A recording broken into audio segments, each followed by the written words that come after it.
it's ever so nice and peaceful up here, Joe. Nice view, too. Ah, very nice, Petunia. And look at that nice little boat. He's having a lot of fun out there in his little dinghy. That's what they call them, you know, sailing dinghy. Are they nice people at our hotel, Joe? Hello. Now he's splicing his main brace. Though I don't think the man on table number 6 is very nice. Hey, do you think he's in trouble, Petunia? Oh, no, Joe. He's just enjoying himself on holiday. Oh, he's decided to have a swim. Now he's going to climb back again. I expect that water's a bit cold, don't you? Oh, he's changed his mind. Now he's waving to us. Go away! I can't say I recognise him, though. Well, he must know us. Maybe it's the gent on table number 6. No, it's not him. He's Oh, now he's shouting. Lovely day, isn't it? Help! Help! Dial 999 and ask for the Coast Guard! I can't hear a word he's saying, you know. Help. Dial 999 and ask for the Coast Guard. Well, I never. If you see a boat you think may be in distress, dial 999 and ask for the Coast Guard.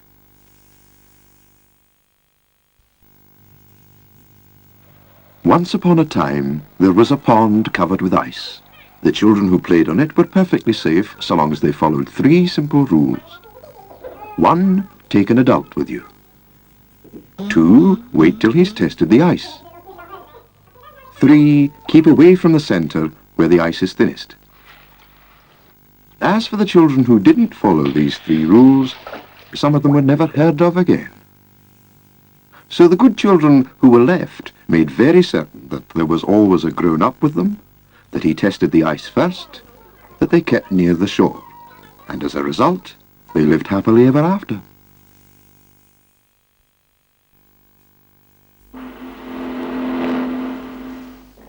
Here's one of those pelican crossings. What? It's all right. They're very much like ordinary traffic signals. Green, amber, red. We have to stop. Oh, the amber's flashing. What's it mean? Well, flashing amber means pedestrians have right of way, you see, and we must wait for them to cross. Oh, well, they've crossed now. Can we drive on? Yes. When the amber is flashing and the crossing is clear, we can go. Now tell me again, what's the sequence of lights after the green for go? Right. Steady amber, then red. Both mean stop, of course. Flashing amber means pedestrians have right of way. But we can go if the crossing is clear. Green means go.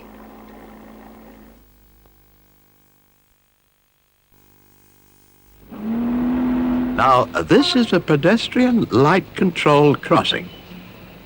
The Pelican crossing. To cross the road, you press the button and wait. Wait until the red man changes to the green man. See? Yes. Now, if all is clear, we can cross. There we are. Oh, dear, I've left my brolly behind. I'll get it, Grandad. No, stop. The green man is flashing. Oh. Yes, that means the lights are about to change. Oh. So you mustn't start to cross. Oh, I see. That's a good girl. Now, remember, you have to wait until the red man changes to green. Then, if all's clear, cross. Oh.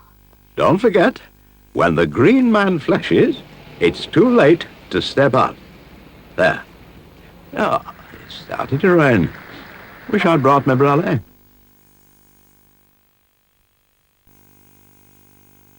This is Mummy.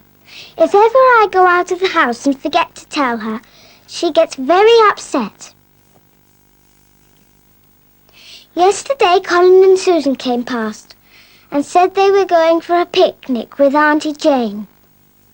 And I said, could I come too? And they said yes. But I couldn't tell Mummy because she was on the telephone. And when I came out, Colin and Susan were gone. When Mummy heard that I hadn't gone off without telling her, she was very pleased, and she promised me a picnic with her and Daddy as a reward. So, boys and girls, always tell Mummy where you are, even if you're going with someone you know. Always, always tell her where you are. This is my brother George. This is Mummy. She is always telling us we must never talk to strangers, no matter how nice they are. The other day, George was waiting for Mummy when a man came up and offered him a sweet. George shook his head. Then the man said, "Would you like to come for a walk or ride in my car?" But then George remembered what Mummy had said and hurried off to find her. Mummy was very pleased with him, and she said he was a very good boy.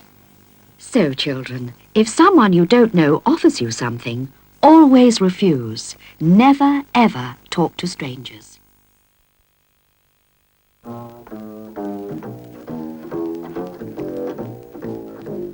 When you've come home from work and decided you're very tired, ready for bed, think safe. Tidy up at night. Settle the coals. Put the guard in front of the fire.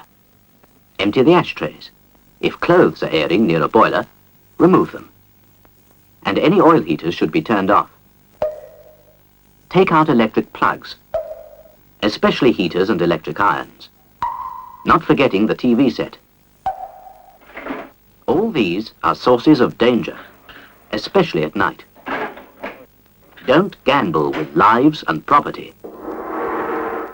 You're bound to lose in the end. So when you're ready for bed, think.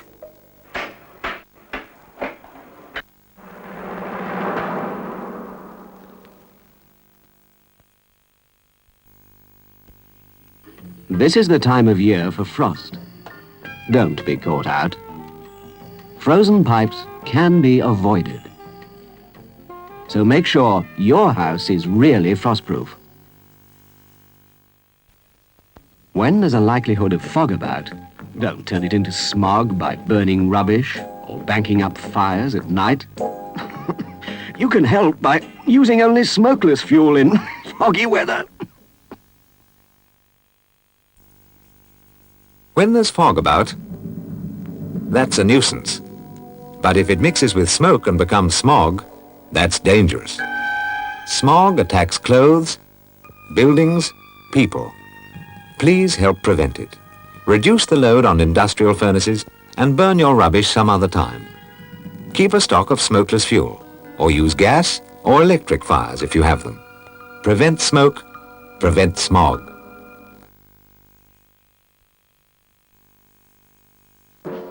When your daughter goes to work for the first time, the excitement she feels with her own money to spend, and crowds of new friends.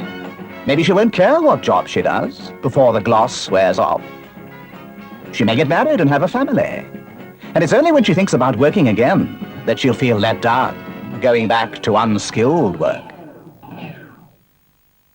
But if she gets help to prepare for a satisfying job now, then later on, she'll have a career to go on with. Make sure your daughter sees her careers teacher at school and the local careers officer.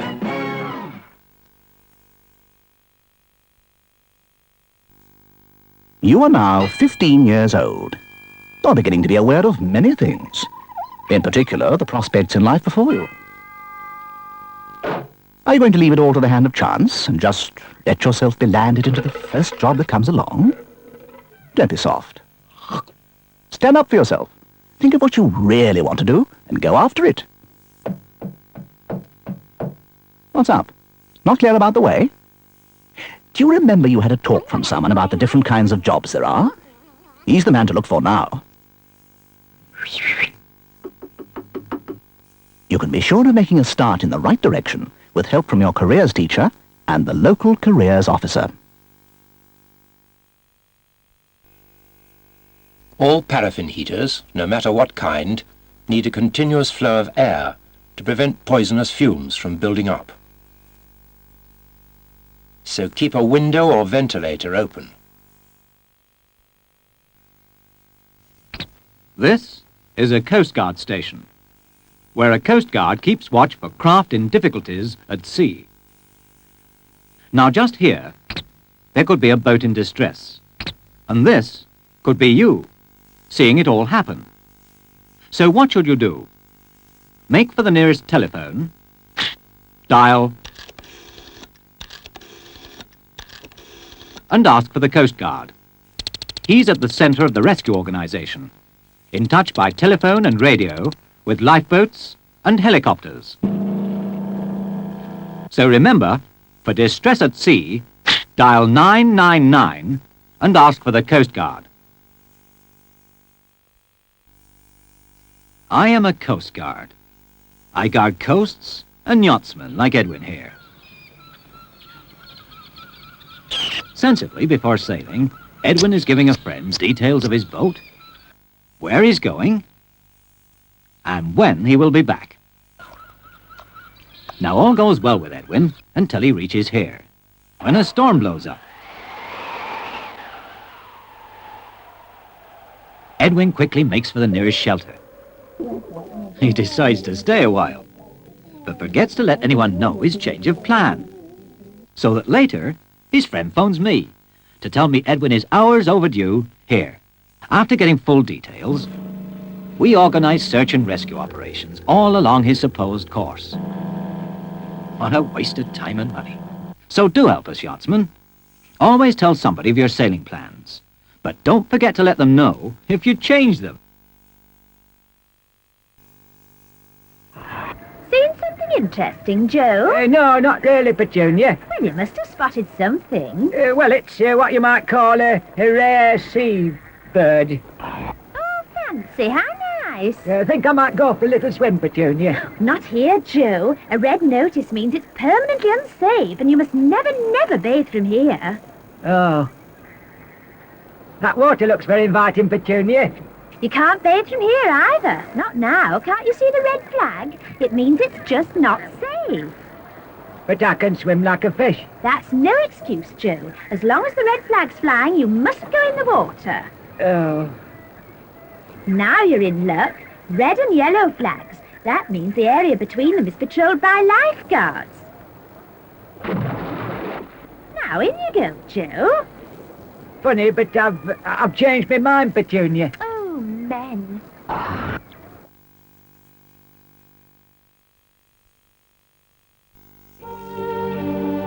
You know, when I was at home, stuck at the old sink, I used to dream about going out to work again and all the different jobs I could do. But when the time came and I did get the chance, I didn't know how to start or where to go. Then one day, on my way to the shops, I was given a government leaflet. It told me all about getting a job again, and the tax, and about training for things, all of which proved so interesting to my neighbours and friends that I shall now have to get another one from my local employment exchange. A year or so ago, Mr. and Mrs. Arnold Finney lined their kitchen ceiling with polystyrene tiles. How nice, how safe too, until they added a fine coat of gloss paint. How dangerous. Moral, polystyrene tiles are safe. Gloss paint is safe. But together, they are a very serious fire hazard.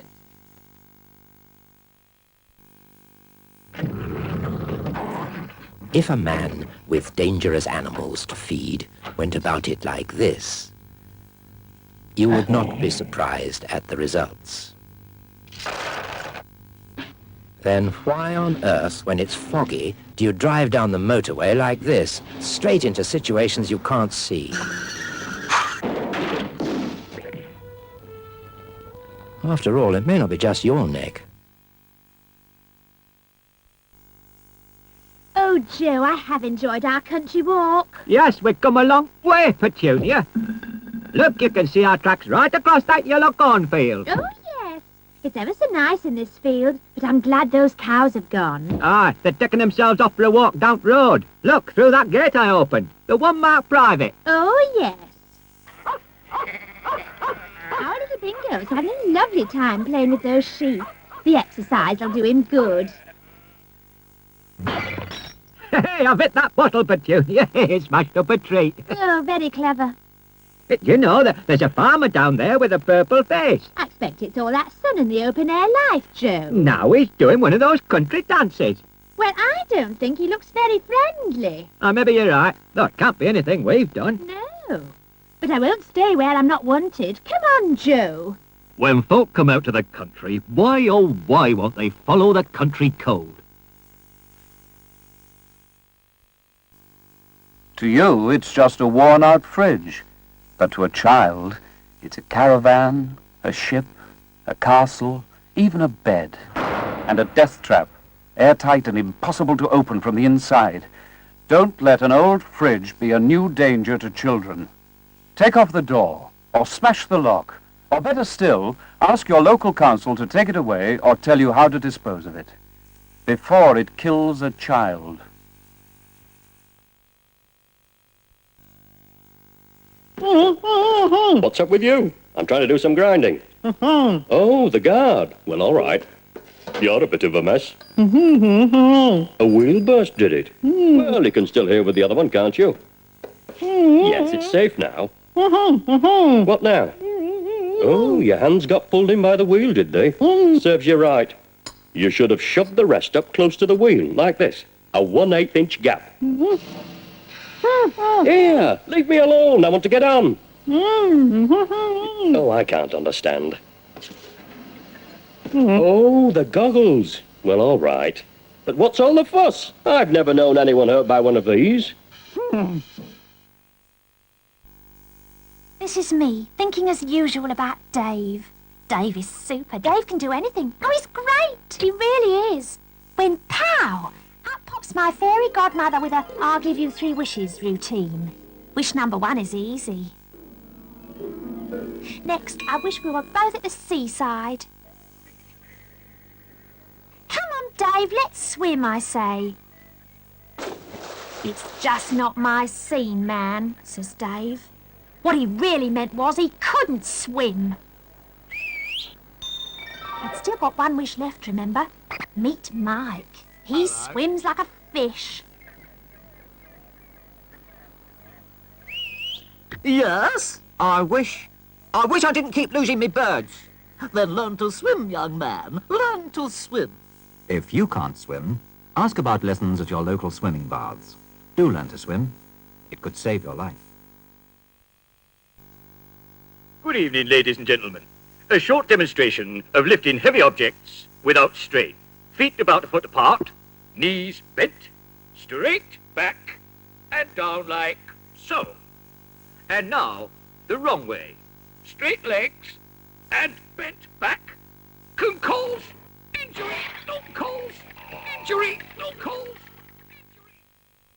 When he left school, Dennis Trout, like most of all, to clown about. But on factory floor, the tricks of Dennis to his mates became a menace. For instance, a compressed air hose, a useful tool, but deadly handled by a fool. But metal filings in the eye can very often blind a guy. To throw a rag may seem fun, yet cause a mate to crush a thumb. So on factory floor, don't be a Burke. Keep your tricks for after work. This chap is a fiddler. No, not that kind. Let me explain. This is a machine, quite harmless when operated by a trained operator. Oh, most impressive. Thank you, sir. Now, the fiddler has not been told or taught to use the machine, but he's going to fiddle. Fiddle with this, fiddle with that, and... oh, dear. So, at work, don't fiddle with machinery you haven't been trained to use. 3, 4, 5, 6, 7, 8.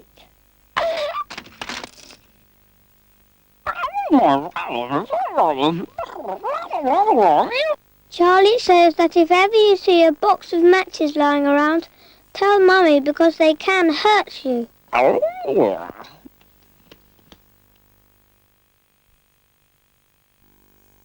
One day when my dad went fishing, he took Charlie and me along.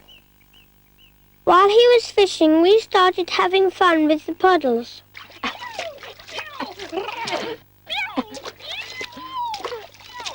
Dad shouted, "Come back here!" But just then, Charlie tried to do an extra big jump, and he went over the edge and into the water.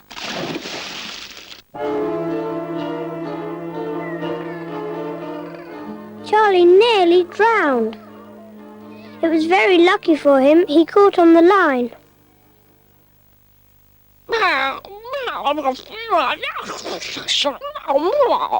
Charlie says next time we go fishing, we should stay very close to Dad where he can look after us.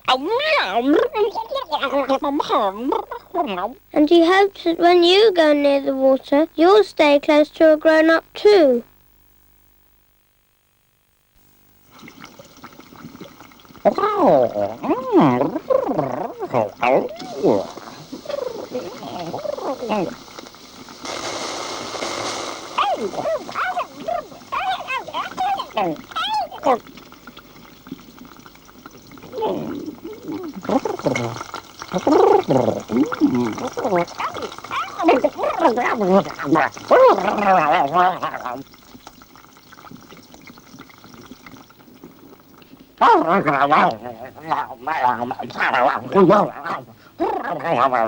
Charlie says that stoves are dangerous to go close to because there are so many hot things there that can hurt you.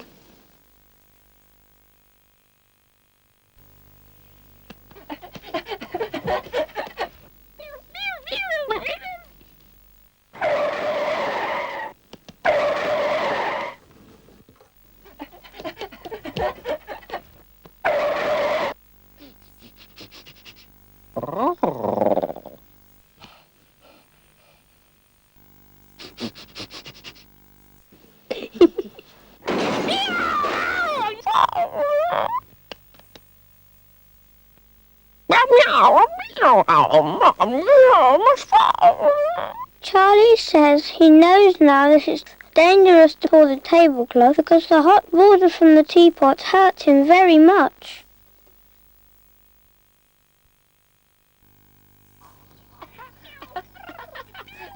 Charlie and I were in the park.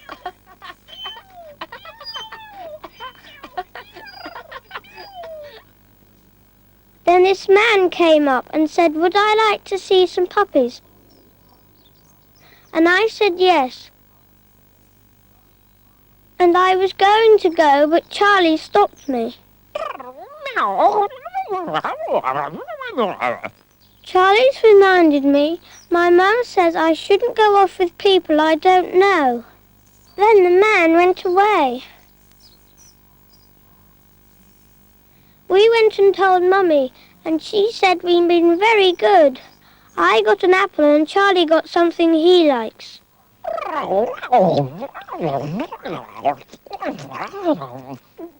He says never go anywhere with men or ladies you don't know. Charlie and I were out the back when Vera and Dave came by and said, "Come along for a picnic." And I was going, but Charlie said, he says I better tell Mum where I'm going. So we told him to wait while we went and asked. But Mum was talking to the milkman. And she talked such a long time that when I had asked her and she'd said yes, the others had gone. Mum asked us why we hadn't gone, and when I told her, she said we'd been good for not going, and would we like a day out with her instead?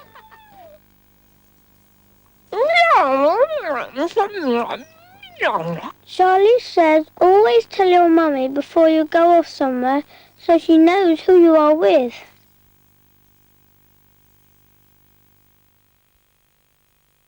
Mrs. Fluffytail is taking Tufty and Bobby to the shops. Tufty, what's the right way to cross the road? First, find a safe place where we can see both ways. No parked cars.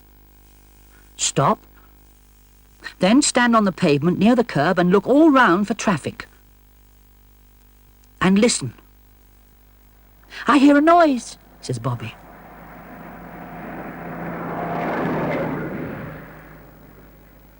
When the lorry has gone, they all look round and listen again. All the traffic has gone now, so we walk straight across, looking and listening all the time. But always with Mummy, says Mrs. Fluffytail. Mae Mrs Cunningen yn mynd â Tufty a Bobby i'r siop. Tufty, sut mae croesi'r ffordd yn iawn?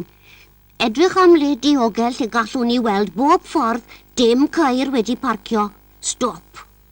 Wedyn, sefyll ar y palmant yn agos i'r ymyl ac edrych o gwmpas am draffig a gwrando. Rwy'n clywed sôn, meddai Bobby. Mae traffig i gyd wedi mynd nawr, felly fe allwn gerdded ar draws y ffordd ac edrych a gwrando drwy'r amser. Ond gyda Mami bob amser, meddai Mrs Cunningen.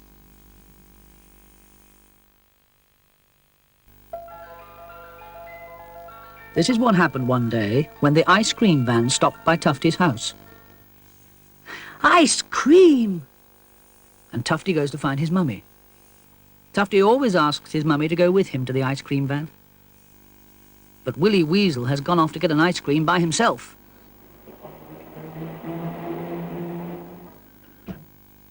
Oh, dear! Oh, Mummy! Willy has been knocked down by a car. Now Willy has been hurt. And all because he didn't ask his mummy to go with him to the ice cream van. When you want to go to the ice cream van, always take Mummy with you.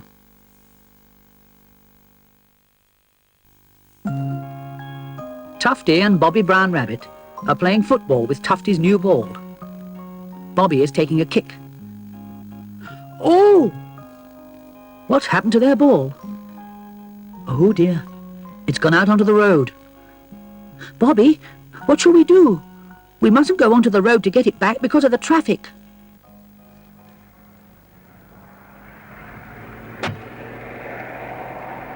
Look at the ball. Just think what might have happened to Tufty or Bobby if they had run into the road. Mrs. Fluffytail has seen it all and is very pleased with them because they didn't run into the road to get the ball.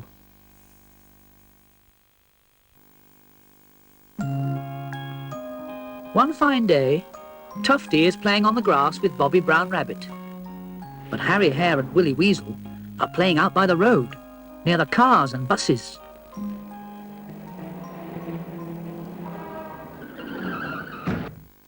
Poor Willy.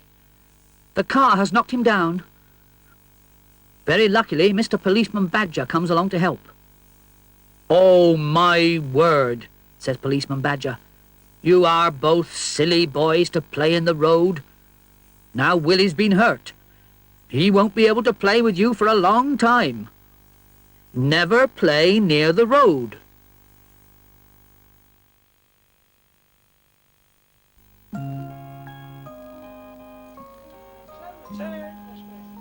Tufty loves going to the shops with his mummy. Mrs. Fluffytail is buying some fruit. But Tufty wants to look in the toy shop window. He wants to look at the toys so much that he forgets about his mummy.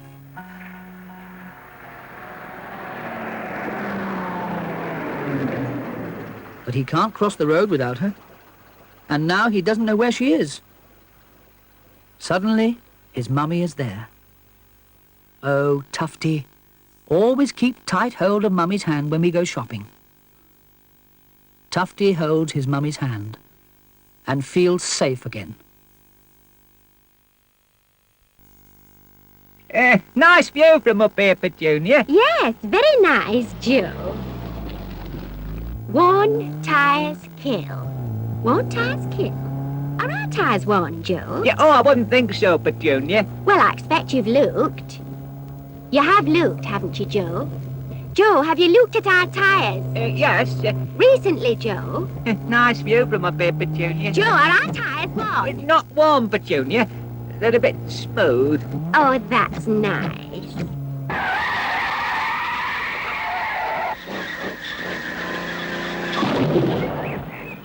Nice view from up here, Petunia. Yes, very nice, Joe.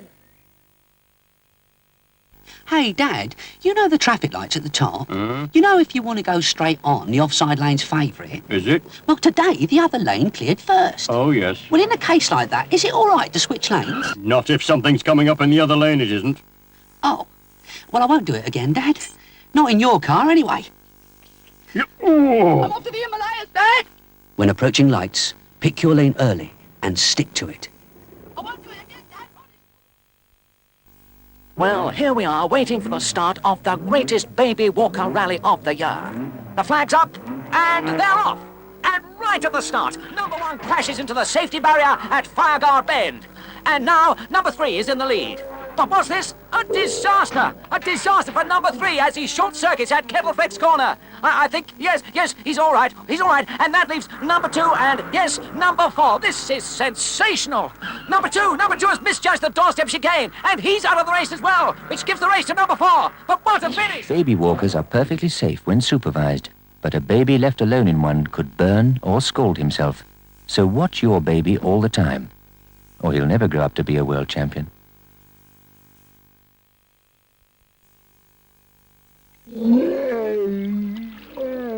Jeremy's got a roaring toothache again.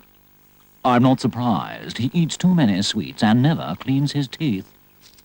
Oh, Tut, you'll have to go to the dentist. Poor Jeremy. His mum should have taught him to clean his teeth every day. They could have been as nice and clean as mine. Look! Have a crocodile smile. Clean your teeth every day. Claude goes to the seaside. A cautionary tale for caravanners. There, I think I've got everything in. Hey, I'm looking forward to our holiday, aren't you, dear? Yes, dear. Just a moment. With all this weight at the back, I'm not safe to be taken anywhere. Yeah, oh, do stop fussing, Claude. You mark my words. Stop!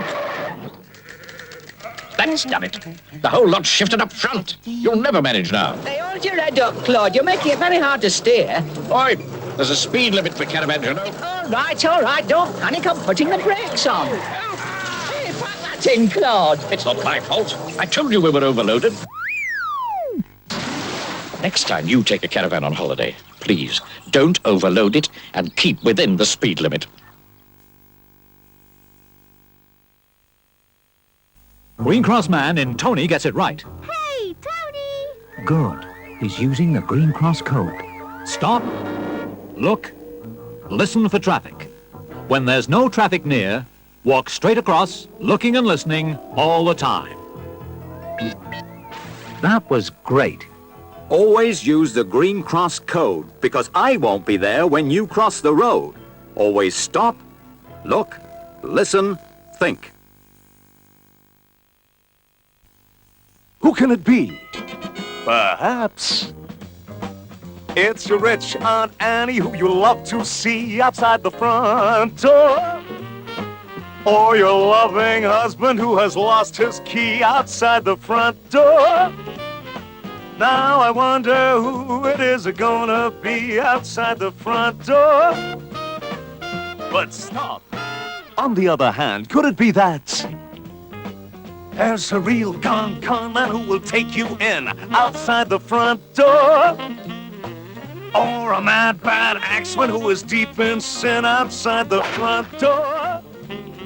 So put the chain on the door before you let them in through the front door. So put the chain on the door before you let them in through the front door. See who's there first before you open the door. Put the chain on.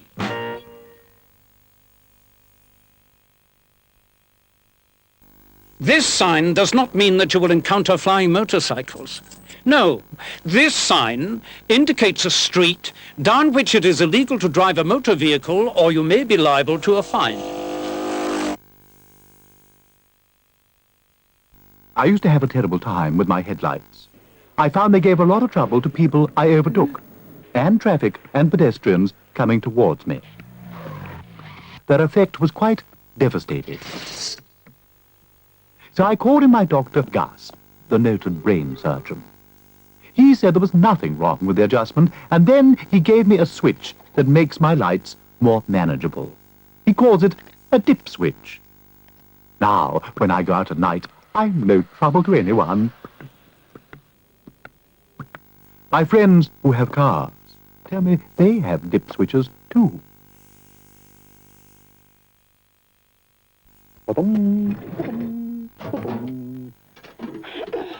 I'm fed up. Being a gas means you want to keep moving, but in these cylinders, there's no room to expand at all. And anyway, in a mobile heater, the most you can hope for is a short trip up the tube to the heady excitement of being a controlled flame. We do get out sometimes, you know. And in fact, yeah, there's a leak. Now's my chance. Time to build up a nice surprise. Here we go. Take care with the gas in your heater. It is very dangerous to cross the road near a zebra crossing. The zigzags mark the danger zone. Unfortunately, some people still forget. So please use the crossing, not the zigzag zone. This is every mother's nightmare. You've left your baby for just a moment. While you're gone, the baby starts to rock. The pram tips. Don't let the nightmare come true. If you must leave your baby, always strap him in with care. Never hang bags from the handles. Use a properly fitted shopping basket on your pram or pushchair. Take care. Don't let the nightmare come true.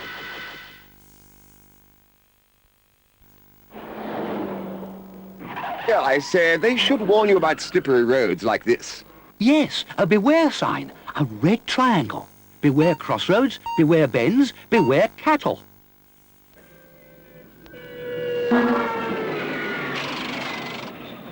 And they should warn you when there's no overtaking. Yes, a no sign, a red circle. No U-turns, no motor vehicles, no stopping. Mind you, if they did put up these signs, you can bet your life some idiot still wouldn't take a blind bit of notice.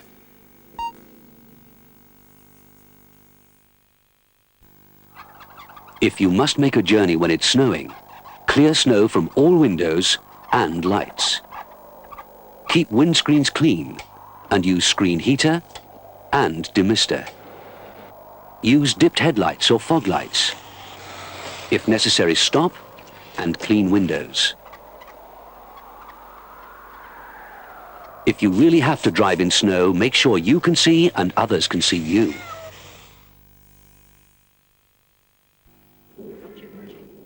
It was getting dark before they found him, sir. The body was caught under the ice, you see. Well, his mother said he'd gone off to the pond with the others and she thought they'd be safe on their own. It wasn't that far away. It seems he was sliding out further than the others and the ice wasn't as thick there. What's that, sir? Oh, no. Well, she said she never dreamed it was that dangerous. Frozen ponds can be dangerous. Always make sure you supervise children. Test the ice before they play on it, and make certain they stay close to the shore. So that you will not think that I'm limiting your fun unreasonably, Roderick, I shall show you how there is a risk involved in using airbeds on the sea. In the first place, the airbed is not a boat and cannot easily be controlled. Wind, current or tide can rapidly carry you away from the beach and out to sea. You will then have no means of getting back. If then you should fall off, you have to try and swim after it. You will find it very difficult to regain. Never use an airbed where wind, waves and tides can take it and you into danger.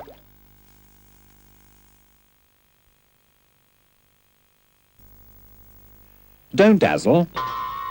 Dip your headlights. Well, here we are in Oak Apple Road to see Augustus Winsock, the oldest living cyclist in the world, overtaking a parked vehicle. What a superb opportunity this is for all young cyclists to see the master in action. What elbows, what knees. And now, as he approaches, he looks back to check on traffic behind him. He makes a signal. Nothing sloppy there. Absolutely clear to anything coming behind. And now he moves out so he can see ahead. Slows up to let traffic go by.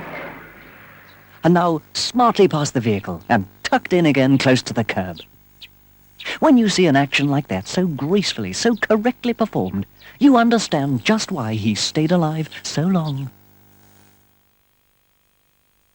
Breaststroke, backstroke, butterfly and crawl, dog paddle, belly flop, you can do them all. Learn to swim. Diving from the highest board or dabbling your toe tips. All together in a row or polishing your back flips. Do it in the council pool or where the millionaires go. Learn to swim. The lip is like a fountain splash. Granny takes it easy. Henry wants to cut a dash on a surfboard when it's breezy. Find the place you like the best. Do it in your pants and vest. Learn to swim. Breaststroke, backstroke, butterfly and crawl. Dog paddle, belly flop. You can do them all. Learn to swim. Learn to swim. Play Space Invaders on the road and you play a dangerous game. Between every car is a safety space. Invade it at your peril. But remember, the safety space you need is always longer than you think. At 30 miles per hour, it is at least 75 feet. Invade it and put yourself at risk. The vehicle ahead is already in the braking mode. The safety space is shrinking fast, and the game is already lost. Don't be a space invader. Stay out of the safety space. It's one game you can't win, Earthling. You know, sometimes I do get awfully fed up with you lot. I'm always happy to help you when you want to swim. I give you lots of fish to catch. I even leave you things to play with when I'm not around. But then some of you start taking me for granted. You know I have my bad moods, and yet you ignore all the warning signs. Then you shout for help when my undercurrent carries you away. Or when a wave sweeps you off. Or when you get cut off as I come rushing back with the tide. I can't help the way I'm made. You know what I'm like. The sea can take you by surprise, so never ignore any warning signs.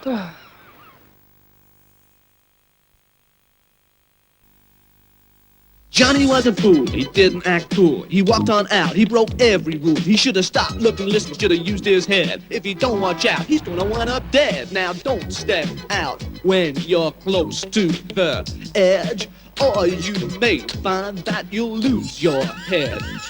When you're out on the streets trying to cross the road, you gotta try to remember your Green Cross code. You gotta stop at the edge, you know you gotta take care. You gotta stop, look and listen, cause there's danger everywhere. Now don't step out when you're close to the edge. Stop, look, listen, think, and you won't lose your head. Always stop and think before you cross. These are the parts of the world where malaria is common, and where a traveller runs the risk of a bite from infected mosquitoes. Even if you once lived in one of these countries, you may have lost any immunity after only a few years away. And children born in Britain won't be immune at all. So, before travelling to hot countries, ask your doctor about anti-malarial tablets. Beware malaria.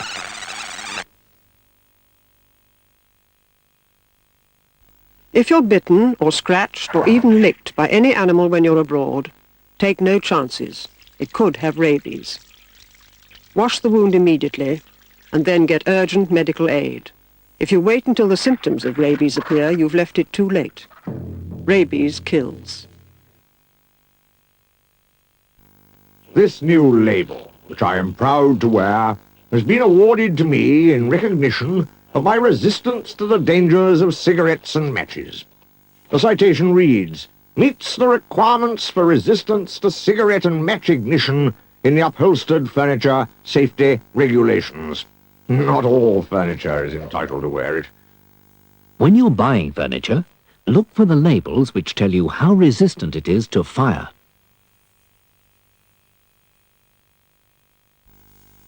Now, as any experienced sailor will tell you, there are many hazards awaiting the unwary. But even in a small boat, you should be perfectly safe if you know what you're doing and you carry the proper safety equipment. You should have a life jacket and safety harness for everyone on board, life buoy and buoyant line, bailer, anchor, oars or paddles, and a set of flares for use in distress only. Idiot. Oh, and don't forget the fire extinguisher. Of course, it goes without saying that you should know how to use them all. After all, you never know what you might encounter at sea. Always remember to check your safety equipment before leaving harbour.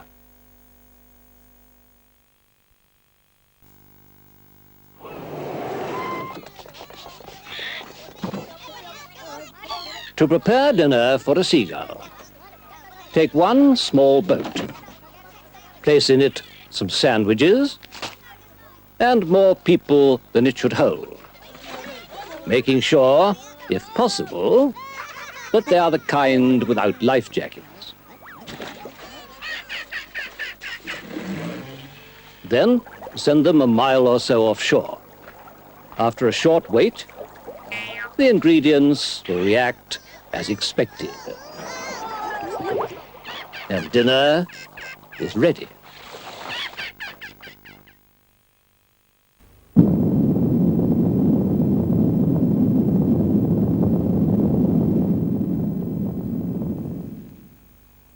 A warning may come quite unexpectedly.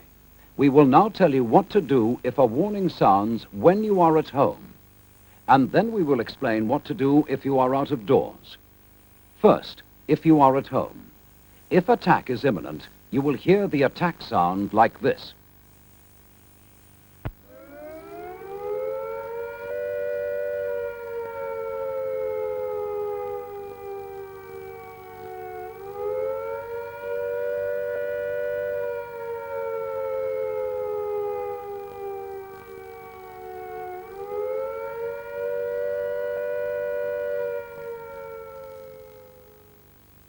So take cover at once.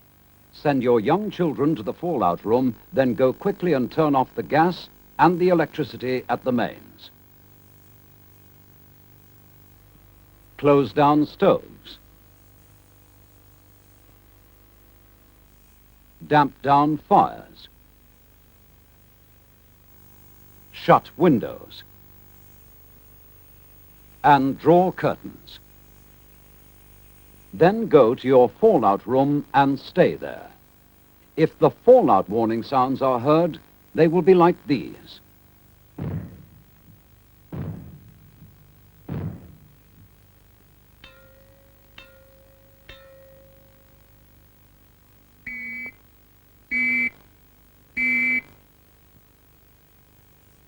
You should now move yourself and your family to the safest area in your fallout room. That is, you should get inside your inner refuge and stay there. After 2 days, the danger from fallout will get less, but don't take any risks by contact with it. The longer you stay in your refuge, the better it will be for you. Listen to your radio. Stay where you are and keep listening to your radio. Now, this is what you should do if you are out of doors when the warning sounds. Take cover at once when you hear the attack sound.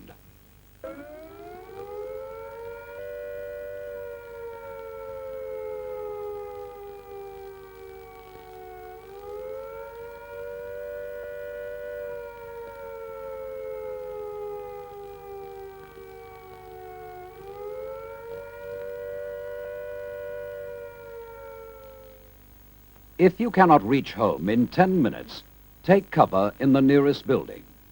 If there is no building nearby, try to find some solid cover.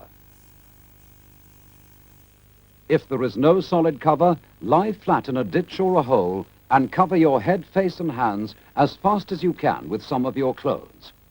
If you hear the fallout warning,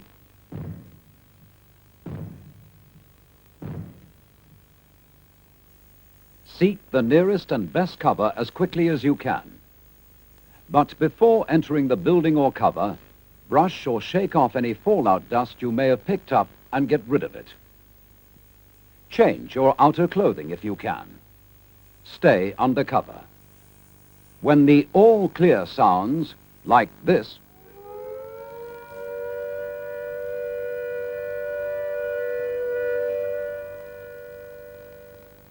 it means that you are safe from attack or fallout for the time being, and that you can go out again. But keep listening for further warnings, or to your radio for further advice.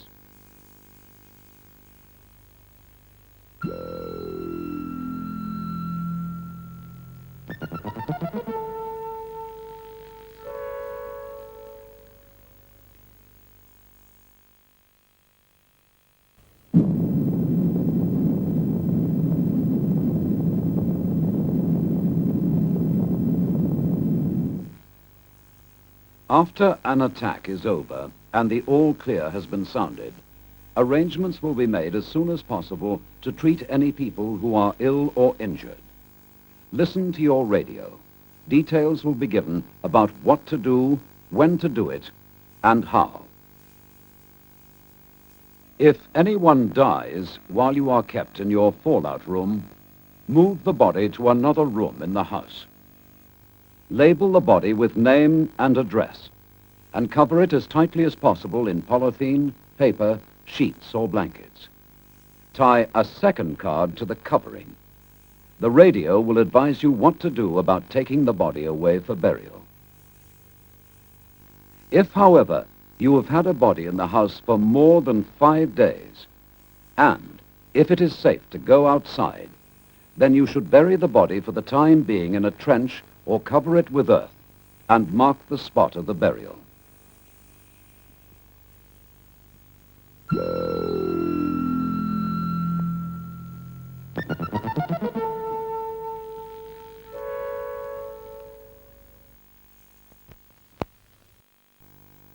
Oh, I do like to be beside the seaside. Oh, I do like... I say, Mr. Roy, what have you got there, Roy? It's an inflatable canoe. I'm blowing it up. Blowing it up? What harm has it done you? Put it down. Blowing air into it, you nut. Oh, I beg it ever so puddin'. It's a bit small for you, isn't it? It's yours. Huh? I thought you might fancy a jolly joust with the waves. You're not getting me out in that. Oh, I get salt in my fur. And the waves, I mean to say, tip me up, turn me over. You'll get your tail wet. Brush, please. Do you mind? Brush. All right, well, if you're staying here, I'm going to borrow a rubber dinghy. Huh? And if I get beyond the wave... Beyond the wave? I can have a nice swim. A nice swim? You really... lifeguard! Lifeguard! What's the matter? If you swim away from a rubber dinghy, it could be swept away from you. Oh, I see. And there I'll be. Where?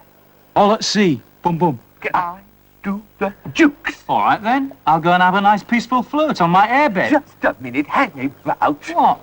I'll tell you something. Yeah? Imagine, there I am, lying on my airbed, floating gently up and down. Suddenly I raise my head. And what do you see? That's right. What? The sea. That's my joke. You can have it. It wasn't very funny anyway. Water. No beach. The wind and tide have carried me out. Help! Help! Are you trying to tell me that inflatables are dangerous? Dangerous? Now, did I say that? Now, did I say... Ah, you mean inflatables are safe if they're used properly. Go to the top of the class. But don't go out on open water when the wind and tide can sweep you out. And don't be tempted to go for a nice swim. Wait, but who's giving this information? That's right. And don't go out where there are waves to tip you up. So what are you going to do then? I thought I might potter over to the paddling pool and play with Horace. Who's Horace? My rubber duck. Come on, Horace! Horace! Horace! He can't stand water, you know. I am the spirit of dark and lonely water, ready to trap the unwary, the show-off, the fool. And this is the kind of place you'd expect to find me. But no one expects to find me here. It seems too ordinary. But that pool is deep. The boy is showing off. The bank is slippery.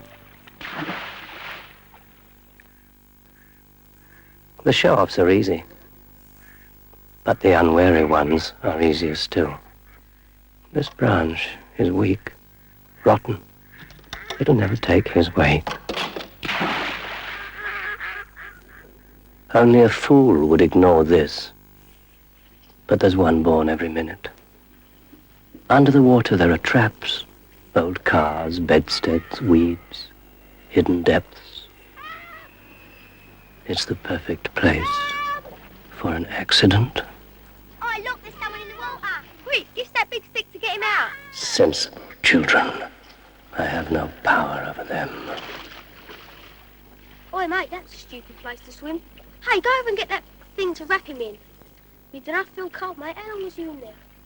Ew, thing. I'll be back.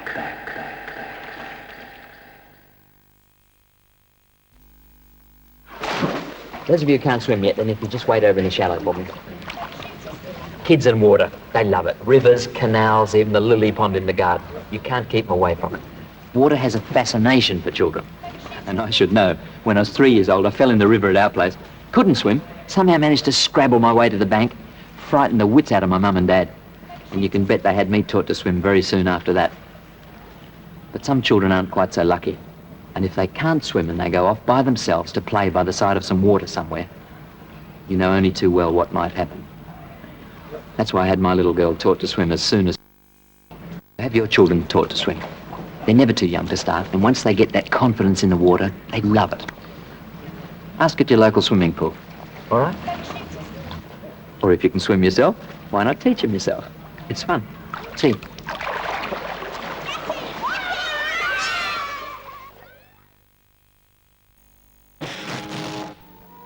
When you fly your kite or model plane, remember you're in charge of a flying machine.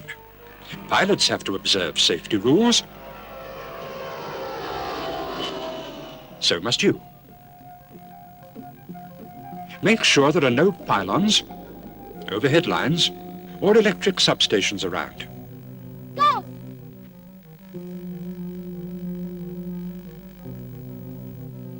Control lines, even if made of string or nylon, can conduct electricity, especially when they're wet.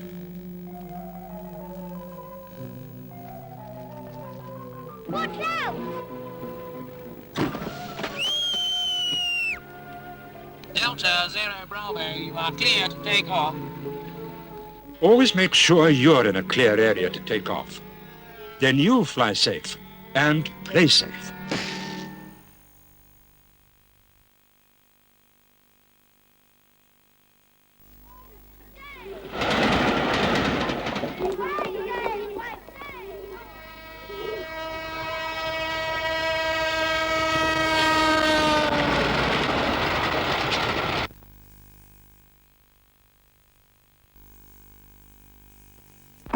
Public enemy number 1. Hunted all over the world. Messy job. Call on LDV, Litter Defense Volunteers. Spotless, clean, tidy.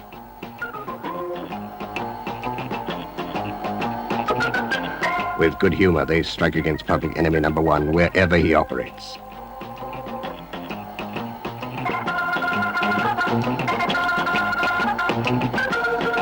Litter costs you money. Litter Defense Volunteers stop litter, save the cost of picking it up. With more public help, they'd do even better. Keep litter to yourself. Put it here.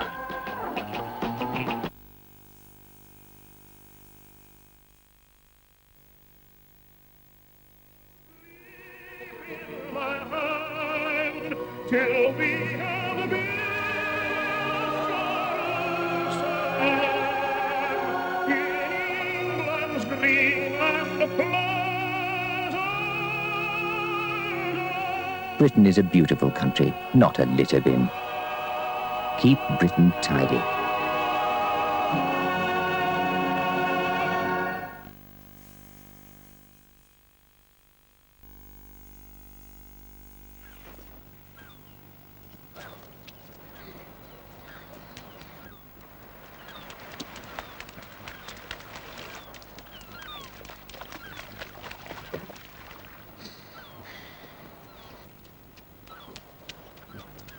The last place in the world to leave a bottle is a beach.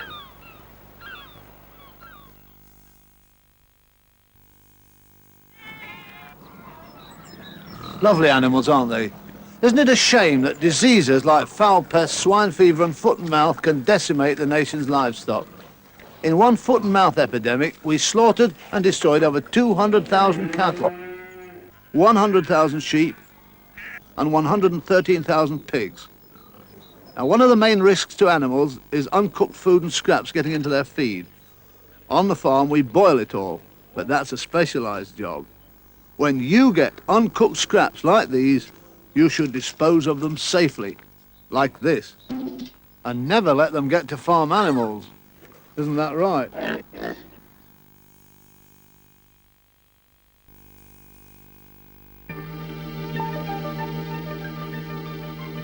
Go on, get it. We're not supposed to go in there. Oh, go on. There's a gap down there. A gang of kids broke in yesterday. I saw them. Pass me that bit of wood.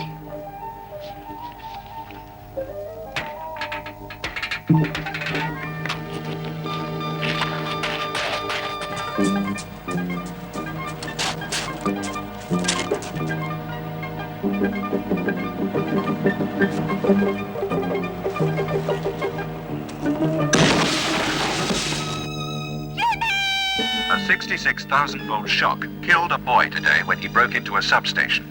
The electricity board warns children to keep away from substations. Never try to get toys back yourself. Otherwise, you may not live to play with them again.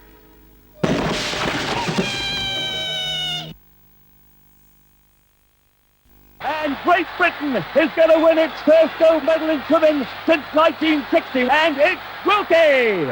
And it's a new world record for David Wilkie. What a swim! The elbows a bit higher, fingers together. I was lucky.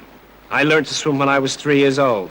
So by the time I won that gold medal at the Montreal Olympics, I'd been swimming for nearly 20 years. But some kids never manage to learn, and they just grow up thinking that they can't swim. Josephine, why did you learn to swim? Well, I felt I had to, really. Everybody else was swimming, and I wanted to. Philip, why did you start swimming? Because it was important and it could save your life one time if you fell in the river or something. Were you not scared of the water to start with? Yes, I was. And how did you overcome that fear? Well, I just had to pluck courage up. Well, there's nothing to fear because the water is just normal, and once you get in there, you feel great. And if you had a friend that couldn't swim, how would you tell him to go about learning to swim? Go to a learn to swim class, because it could save their life sometime. Not being able to swim often means you miss out on a lot of fun with your friends. So if you'd like to learn, but you think it's too late, or you think you're just one of those people who'll never learn, go along to your local swimming baths and ask them about lessons. They'll teach you quickly and safely, and even though you don't make the next Olympics, you'll have a lot of fun. It's great fun, you know, to be able to swim.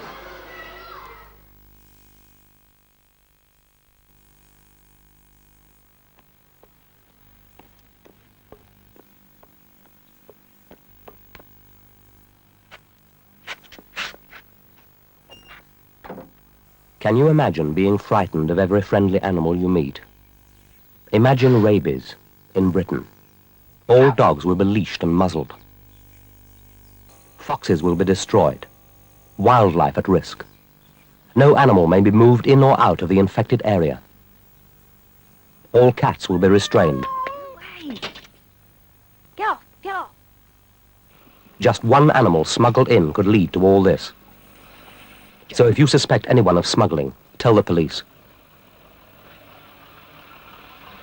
If rabies breaks out, any animal found loose will be seized, taken away, and if it is not claimed, destroyed. Rabies is a killer. We must keep rabies out.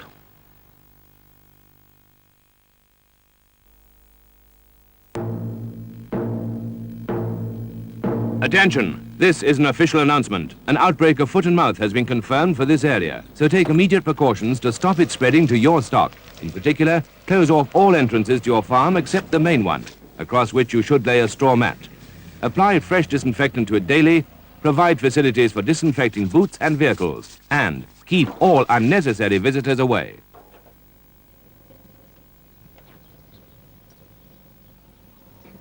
If you see any symptoms of foot and mouth in your stock, frothing, lameness, or anything unusual, take no chances. Phone us immediately. And please, everyone, Keep away from farms.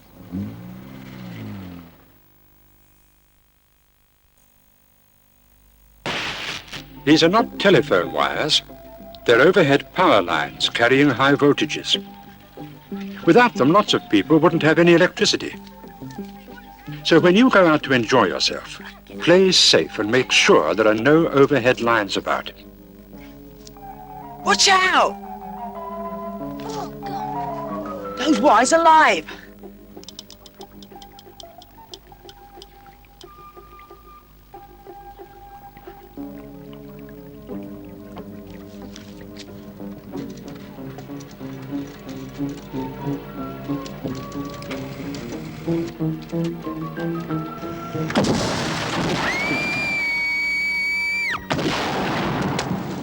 If you want to have fun and stay alive, keep away from overhead power lines. Then you know you'll be playing safe.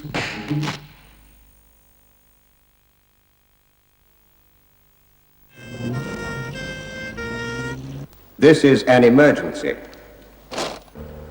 Day and night, the ambulances are bringing the sick and badly injured to the hospitals. It's my finger. I'm afraid you'll have to wait. The patient's heart begins to falter. Cardiac arrest. This is an emergency.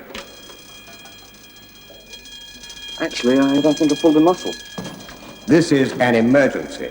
If the heart team can get there in time, they can save a life. Excuse me. I'm afraid you'll have to wait. Anyone who goes to an emergency department will be seen.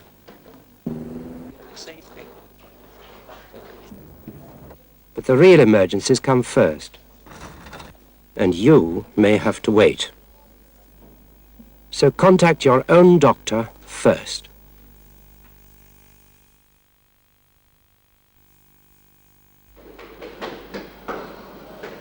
Oh, I'm terribly sorry I'm late. I know I had to wait hours for the bus. I am sorry. Oh, that's all right, Glenda. I'm so glad you could come along and star in my latest film. Is this a film what you wrote? Well, not exactly. Oh, what's it about? Blood. Blood? I can't. No, I'm sorry. No, I can't. No, it's the needle. The needle, is that what you're afraid of? Please, as a friend, don't ask me to do this. Auntie, the needle. Please, come on. No, I'm not. No, don't make me do this. Please, don't make me do this. You're overacting. Please. How dare you? I am not overacting. Oh, really? Meet Miss Jackson. She's volunteered to give blood. Sit down, Glenda. You told me you'd take me to Hollywood. No, Cricklewood. Oh. So do I sign this now? I think it's very nice of you, Glenda, and I think it's very nice of me. Can we talk about this? No, come on. Thank you very much. Bye, Glenda. She's just going to test my blood now. I see. There you are. Is that all you give? No, that's just the start. That's just to see if your iron level is okay. Oh, I see. All right? Thank you. Okay, now it's your turn. Another fine mess you've got me into. Now, that didn't hurt, did it? Not hurt, No. no.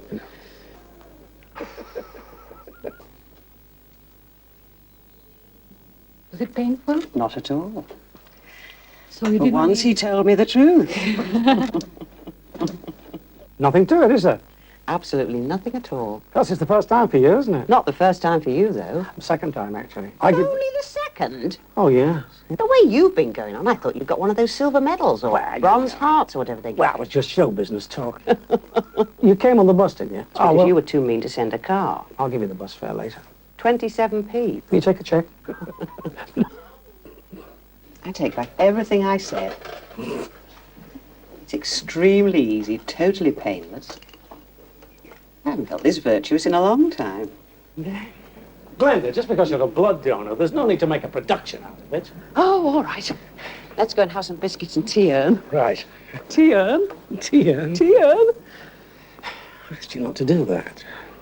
Some of you mad. That fat friend. This boy's a fool. What do you think of it? Hello. Yes, you might know I've got a little daughter, and this is her, Francesca. Hello.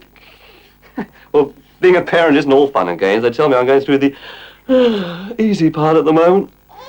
They must be joking. You see, when she gets older, that's when I'm going to have to start trotting out all those stories about talking to strangers.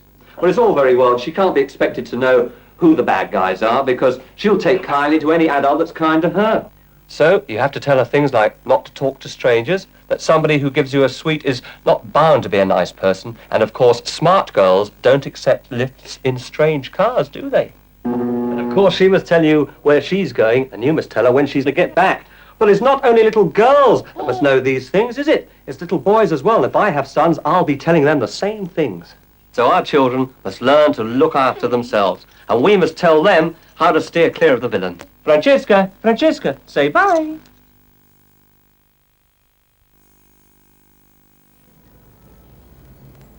Why do they do it? I know what I'd like to do to them. If they see anything nice, anything decent, They just have to spoil it. it's the same in the park. They knocked out all the lampposts. And who pays out? We do. Oh, well, it's them doing it. Oh, say anything. What's the point? Kids do as they please. Look at the state of the new underpass. What about the bus shelter? Oh, and how long had that been up? About a week. It's that. Oh, the police ought to do something. It's the parents, isn't it? Well, we're parents and our children don't go around vandalising. Well, we hope they don't.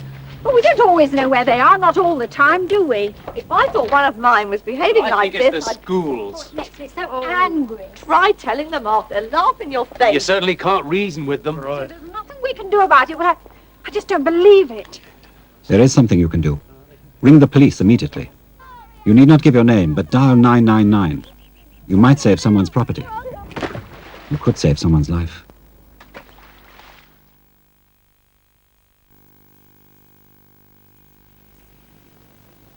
Judy, I thought the Fawcett's were away. They are, to the end of the month. Well, they've got visitors.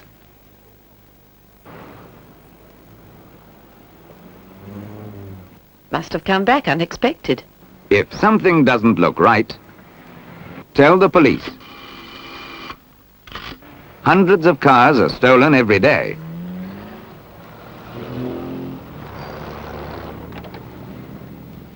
If you're suspicious, note the number and tell the police.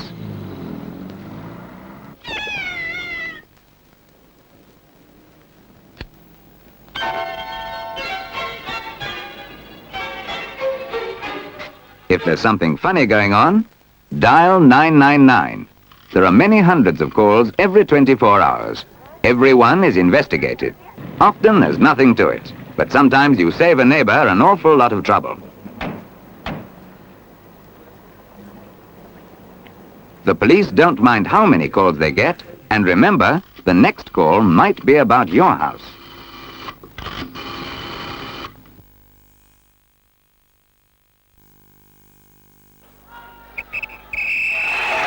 That was a game and a half, wasn't it, Fred? Yeah, but we should have had it sewn up by half-time. What we need is a bit more skill up front. Hey, how you getting home? Bus? No, I've got the new car with me. New, eh? Oh, you must be doing all right. Well, it's in fantastic nick, though. Only 10,000 on the clock. Goes like a bomb. Yeah? I'll tell you what, I'll give you a lift home. Thanks. We can hear the football results on the radio. Only just round the corner. You can't miss it, it's white. That's funny. I could have sworn I left it here.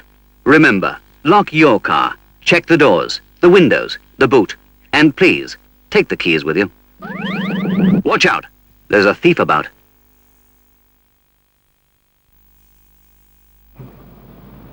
Go on, John. Do you know where your lad's going tonight?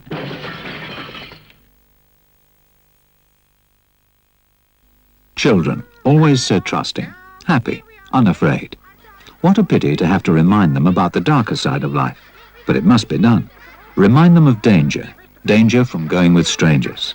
Especially strangers in cars, enticing children to get in with plausible stories. Would you like to get in my car? Mummy sent me to fetch you. You naughty, naughty, naughty man, I don't believe you. Take that, and that, and that. Now then. Always remind your children about the danger from strangers, but do it in such a way as you don't frighten them. And make sure you always know where they are, any time of the day. That's the way to do it.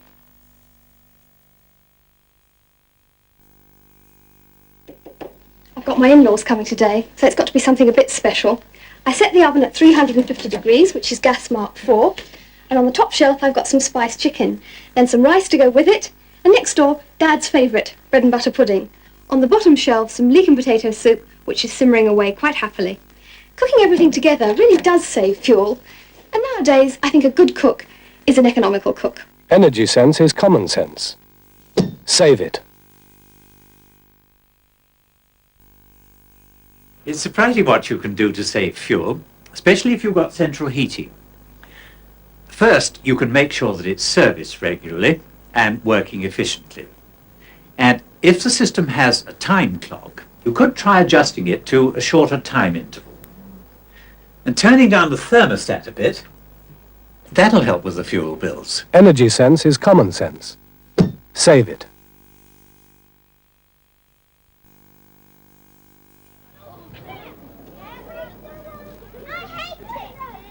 Over 1,000 people a year still get injured by fireworks. For parents to supervise children's activities during... More than 2/3 of them are children.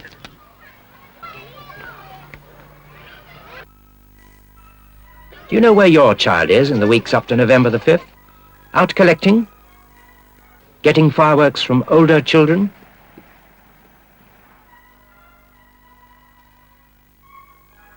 Parents,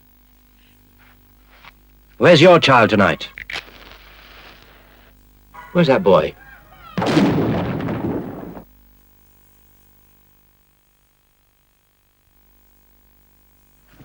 Yes, there's a TV set on at number 5. It's in the front room. And they're watching Columbo. If you don't have a TV license, it won't take us long to find you. You can put almost any frail object in a box, and provided it's held firm, you can shake it about no end. But if it's loose in a box, that's another matter. A car is a box on wheels, but a box just the same, and it can still get shaken about.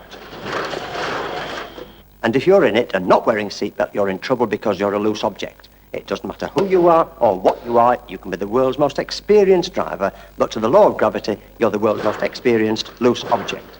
And it can be very unfunny. Now, an egg hasn't got much in the way of brains, but you have. Wear a seatbelt. And if the box gets shaken up, you stand every chance of not getting broke. No matter how short the journey, nag yourself to remember this drill. Clunk the car door and click the seatbelts. Clunk, click, every trip.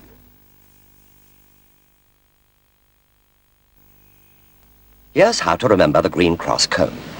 First, find a safe place to cross, then stop. Stand on the pavement near the curb. Look all round for traffic and listen.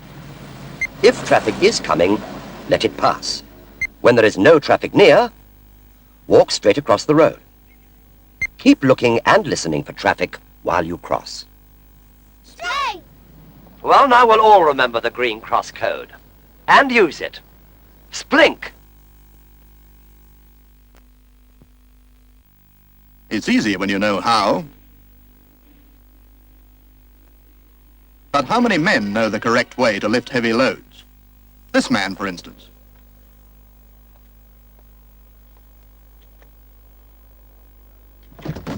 Now he'll be laid up for weeks, all because he didn't know how to lift the correct way. But he's only one of nearly 50,000 men who injure themselves when handling goods every year. Now for the correct way. Feet apart for good balance, load close to the body, knees bent. Now straighten the legs and come up gradually like a human lift. It's easy when you know how. Just look at them. They must be crackers. A double-decker bus could be right on top of them and they'd never even see it. Hey, you must be out of your tiny minds. When you cross the road, always use the Green Cross code. Keep your wits about you and keep looking and listening. Great. See you, girls. Take it from me. Be smart. Be safe. You know, you should use the pedestrian crossing. You should look right, look left, look right again, and then, if all's clear, proceed with caution. Oh, thank you very much, Gaffer. I say, Chappie, where do you think you're off to? Well, it's my crossing when I put my foot on it, and you're supposed to stop. One of those, are you? Yes. Well, I know something about this. Oh, let me see, what is it? Yes, yes. Yeah, you gotta look, Daddy-O, like you gotta make with the people. Of course. So there. But you're supposed to proceed with caution when approaching a crossing. Thank you. That's just what I was going to say. Eh? Oh, yes. Oh, yes. And you're not supposed to dawdle. You've got to get along. Yahoo! Quite. You see? Ha. Come along, Mrs. Don't dawdle. Oh, what are you doing? No, young man, my frozen peas. No, what about me peas? But seriously, folks, everyone should use the crossings properly. See you.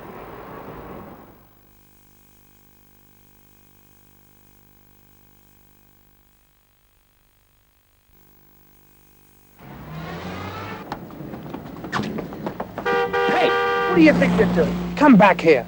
I tell you what, if you go on like that, you could be in big trouble. Now look, when you get to the curb, stop, okay? Make sure the road is absolutely clear. That's part of the Green Cross Code. Now let's see you do it properly. That's better. Take it from me. Be smart. Be safe.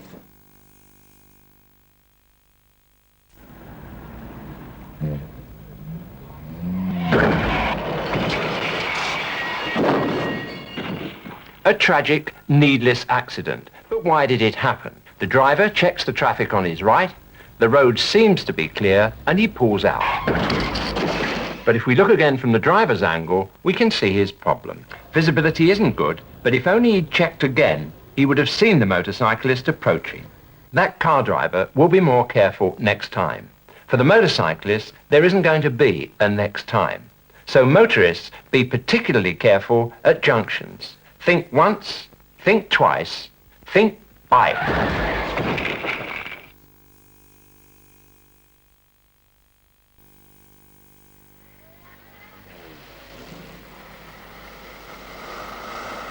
Every morning the same. This bus will get her there on time. The next one, 5 minutes late. And time seems to be so important. Hundreds of people are killed or injured each year running for buses, just to save a few minutes. It's not worth the risk.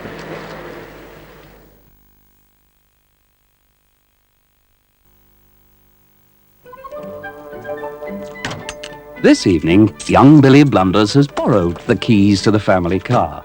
He's looking forward to an exciting night out, and he's got every confidence in his driving ability, which is more than his dad has. What does he mean he's gonna put his foot down? I'll show him what putting your foot down means. Stupid. What? Hello? Me Dandros back again. Hold up. Me luck will be in here. Hello, love. Clear off. Oh, well, can't win 'em all. I know. I wonder what that little Karen's doing tonight. You could meet Billy Blunders on your way home from work, and no matter how well you think you know the road, no matter how sensibly you drive, Billy Blunders could be round the next corner. That's why you should always wear your seatbelt.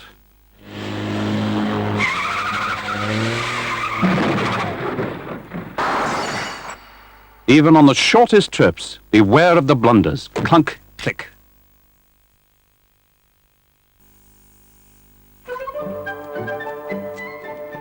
Meet Mr. Blunders. Off to work, and as usual, lots on his mind. The sort of chap you could bump into at any time. I don't know how she does it. I mean, how can anyone spend that amount of money? What does she do with it? Must be sending food parcels to her mother. Petrol. Let's get some petrol. Oh, no. I just remembered her mother's coming this weekend. Blooming women, who needs them? Oh, you, I say. You might meet Mr. Blunders on your way to the shops. And no matter how well you think you know the road, no matter how sensibly you drive, Mr. Blunders could be round the next corner. That's why you should always wear your seatbelt.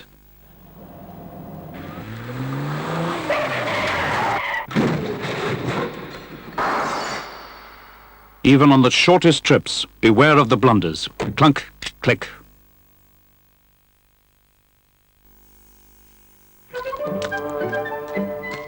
Today, Mrs. Blunders is off to the shops. So naturally, she's got a lot on her mind. After all, she mustn't forget anything. What about a nice bit of fish with white sauce? Oh, no, we had fish yesterday. Oh, dear. Oh, look, Wilson's have got a sale. That reminds me. I must phone the vet. Spaghetti with Brussels sprouts. No, I'll go to the butcher's first. Oh, bother, they're closed. Well, it'll just have to be fish. You'll never notice. You might meet Mrs. Blunders driving down the high street. And no matter how well you think you know the road, no matter how sensibly you drive, Mrs. Blunders could be round the next corner. That's why you should always wear your seatbelt.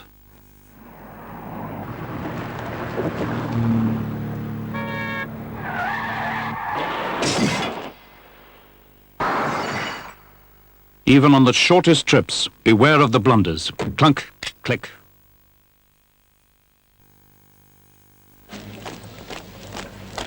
Ah, the Pelican Crossing. The light's green. Carry on, Jones.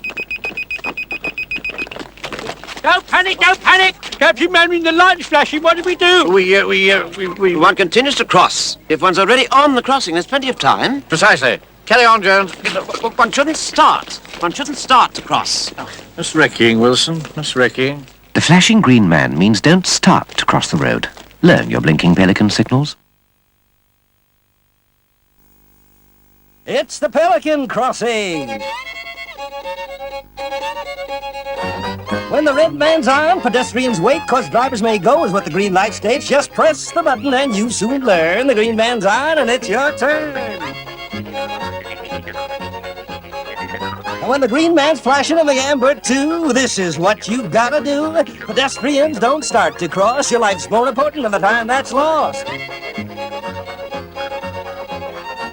And drivers, just you listen here. Only go ahead when the crossing's clear. When you walk and when you drive, obey the Pelican and stay alive. Learn how to use the Pelican Crossing.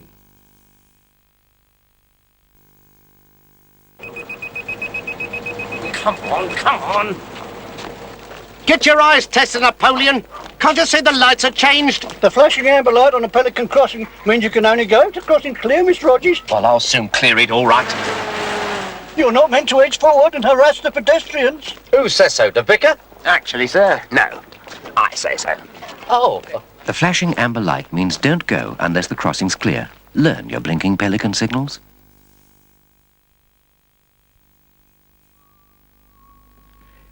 Someone watching this program is going to be burgled tonight. Who? Where? When? There's no way of knowing until it happens. But when it does, you could be the first to know. Remember, if it opens, lock it. Lock it. Lock it.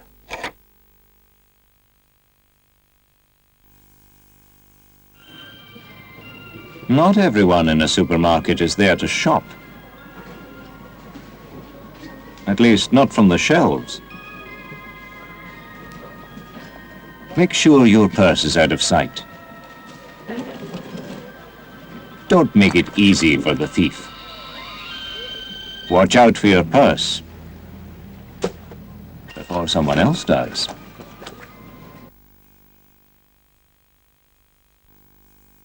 So I said to her, I said, if that's how you feel, I don't know what you mean. She said, I said, oh, yes, you do. She knew all right. Anyway, to cut a long story short... Oh, my purse. Look after your purse before someone else does.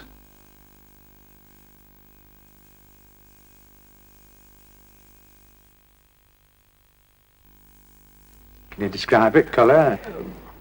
I mean, a bike's a bike. How do you describe a bike? Big, awkward-looking handlebars. I don't really know what they're called. Got a lot of parts on it. If you have a bicycle but can't really describe it. No, I'm sorry. I didn't lock my bike. I didn't think it necessary. I just left it in my back way and... And you leave your bike without a lock.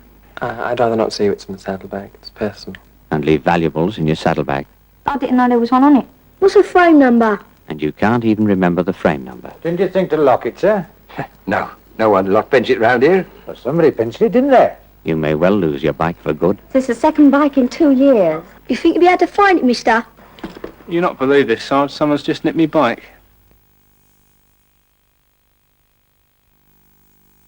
It's very likely that 400 of you will be injured in your cars tomorrow. You'll be within 6 miles of home and doing less than 30. And it's going to happen to a lot of you ladies. You'll be shopping, collecting the kids, going to the laundrette. For some of you, the face you'll start out with in the morning won't be the same face you end up with by the evening. Why let it happen? Clunk, click, it's so simple. Clunk the car door, click the seat belt, even if you are just going round the corner. Clunk, click every trip. If you mix cross-ply and radial tyres on the same axle, or use cross-ply on the rear when you've radials on the front, you might not live to regret it. Cross-ply and radial tyres. Check how you mix them. It can happen anywhere, to anyone. An ordinary street, a moment's thoughtlessness.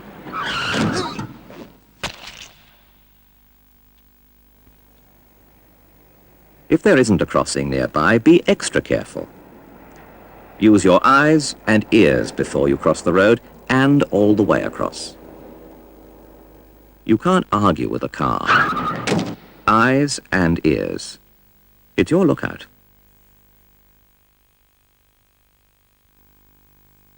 Today's traffic, today's driving problems, not if you're in control, but are you? Make sure you can cope. Keep your distance.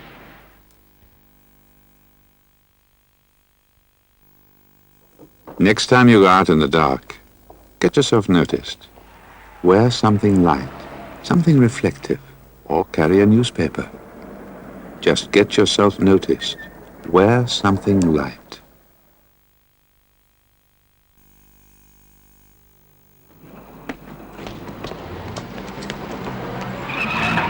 Hey, you two, come here.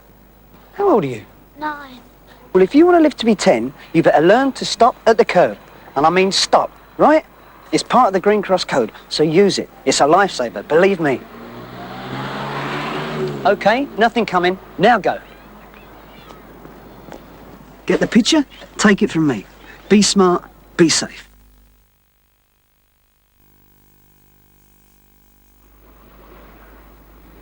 This is Sam, a man who knows his road safety, always at the alert. Sam knows people get careless when ice cream vans are about.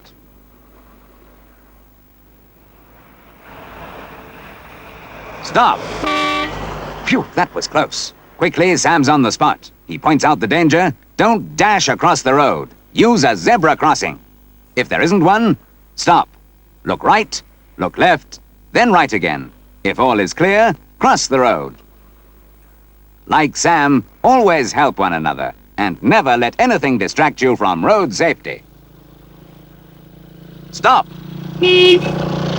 That ice cream could have been you. Be like Sam. Help one another, and remember, don't dash across the road.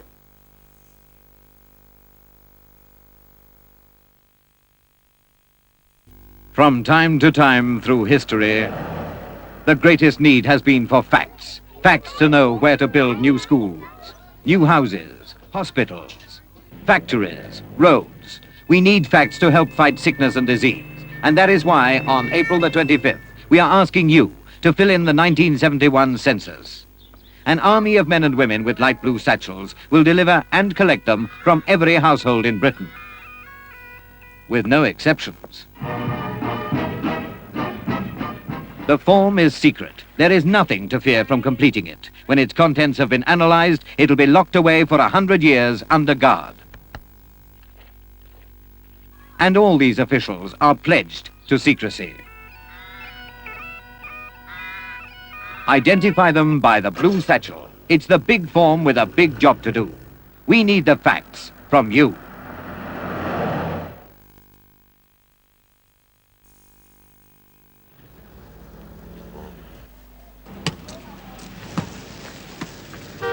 Hey, what do you think you're playing at? Come here. That's no way to cross the road, is it? Come over here, I'll show you a safe place to cross. Now here, there's no parked cars to block your view. Nothing coming? Sure? Off you go. Straight across, mind. And keep your eyes open. It's part of the Green Cross Code. Take it from me. Be smart. Be safe. Wear a helmet. Always.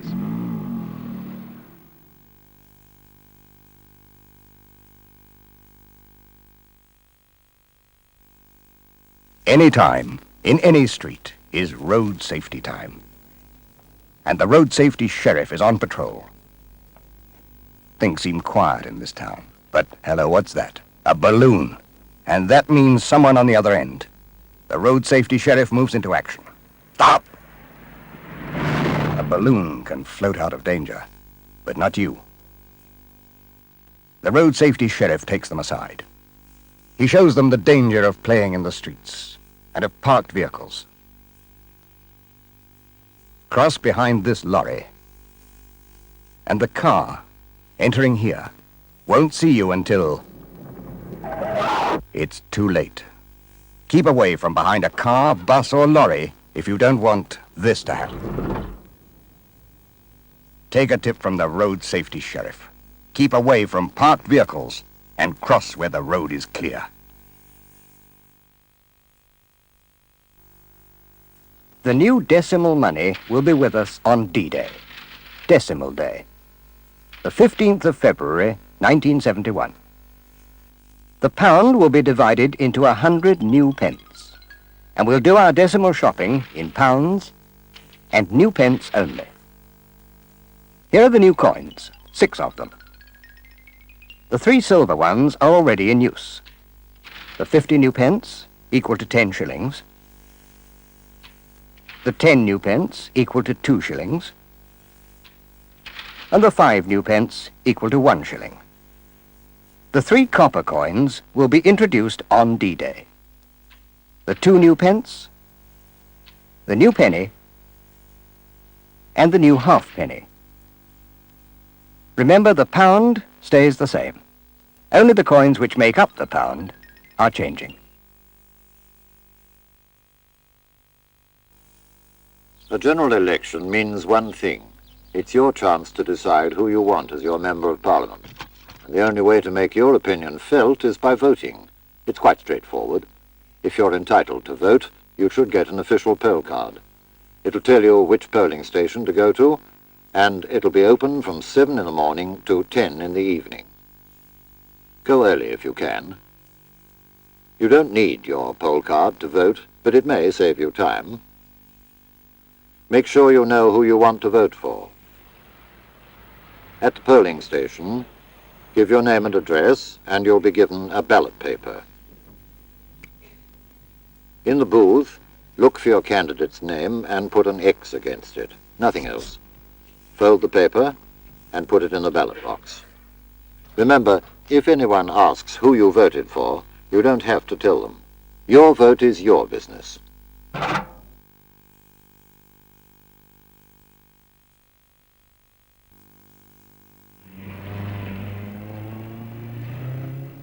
Don Barker's got a new car. Can he drive it? Can he drive it? He's a marvellous driver. I saw him turn right into Park Street the other day. He looked into his mirror, gave a clear signal, pulled just over to the crown of the road, well before he got to the turning, and then turned when it was clear. He's a better driver than you are. And what's wrong with my driving? Remember what happened when you turned right the other day?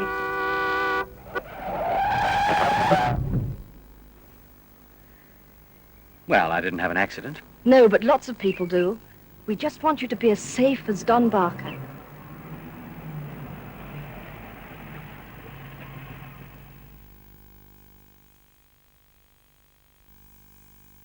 Ever seen a driver blow in the bag? It's getting to be a far more familiar sight than it used to be. Over 2,000 drivers are breathalyzed every week. Look at this chap. Had a marvellous time. Didn't think for 1 second. Now, I'm not fit to drive. Then he makes a stupid mistake. Didn't think he'd ever be stopped and have to blow in the bag. We didn't consider himself a criminal. He'd only had a couple of drinks. But he'll lose his license. And unfortunately, his wife can't drive. But he was one of the lucky ones. Last December, a quarter of all the drivers killed were known to be over the limit. Last year, there were nearly 40,000 convictions. Make sure you're not added to this year's total. Drinking and driving.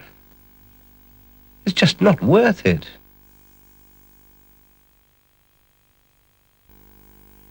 when a drunken driver gets his license back, How much? his insurance can often double. What, for third party?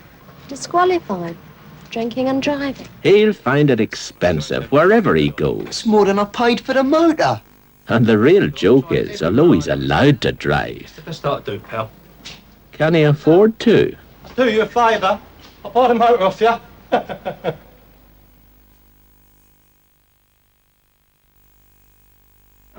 Yeah, where you been? Most of us reckon we can handle our motors after a few pints.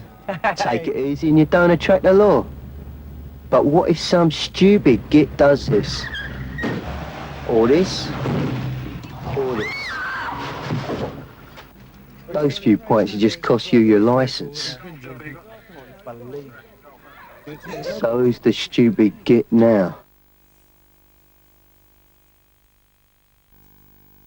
Right, I'm off then. Forget the car when you go for a drink, and you can also forget the well-meant advice. Are you sure you're okay to drive? Forget the self-denial. No thanks, mate. I'm driving. You can even forget being a free taxi service. Just a favour. Give us a lift, mate. But most important, you can forget this. So if you really want to enjoy a drink, remember, when you fancy a jar, forget the car.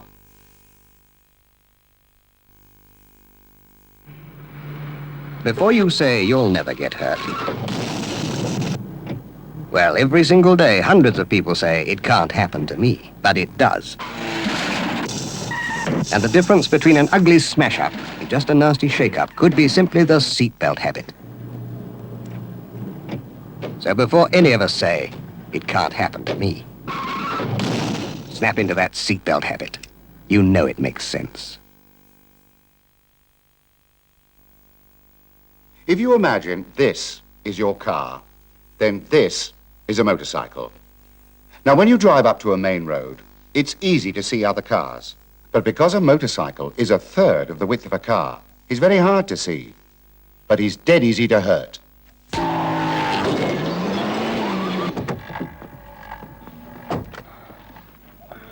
Nasty. And that's why, at junctions, I'm asking you to give a second thought for bikes. Stop. Think once for cars, hold it, then think again for bikes.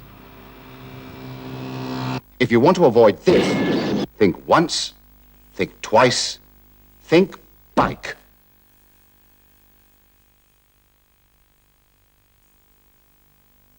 Diamonds are for danger. The diamond sign means a dangerous load.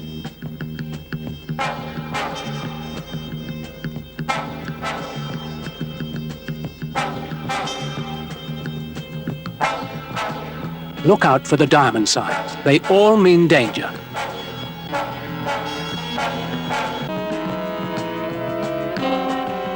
If there's an accident, when you see the diamond sign, keep away. Go to the nearest phone and dial 999. There might be an explosion or fumes that could kill you. Diamonds are for danger. Keep away.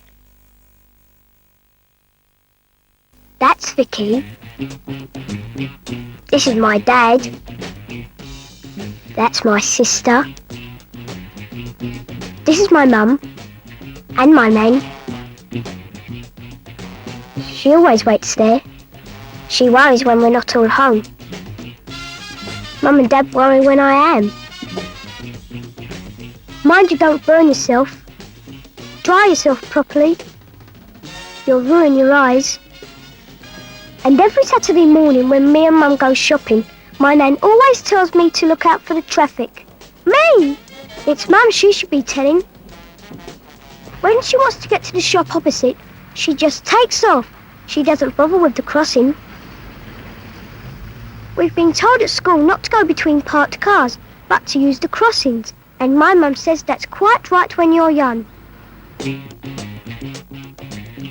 At home there's all that sit up and eat up, otherwise you won't grow up to be big and strong and healthy. And outside, where there are cars and lorries and buses wagging past, my mum should be wearing L-plates crossing the road. Good job she doesn't drive.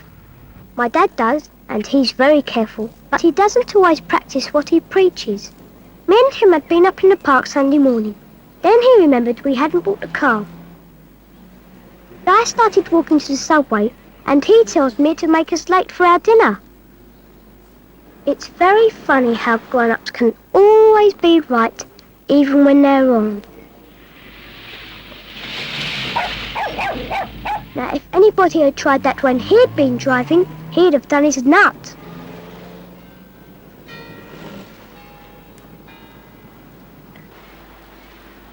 The best, though, was when I was with Mum. Me and her were on our way home after getting me more shoes. Anyway, we have to cross the road, and she didn't even see the car coming. She was about to tell the driver what she thought about him, and he was out the car to do the same. And you know who he was? My Dad! In our new car. We could have all finished up as mincemeat. And you tell me how they would have explained that to my Nan.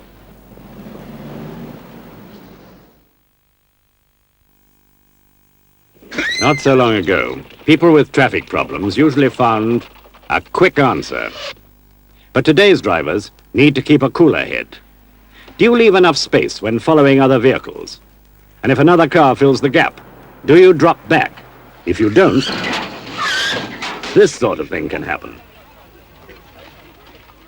Remember,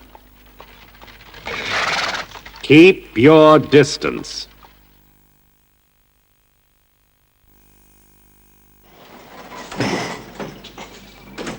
Honestly, love, as if I haven't got enough to do. All these blooming doors to cope with.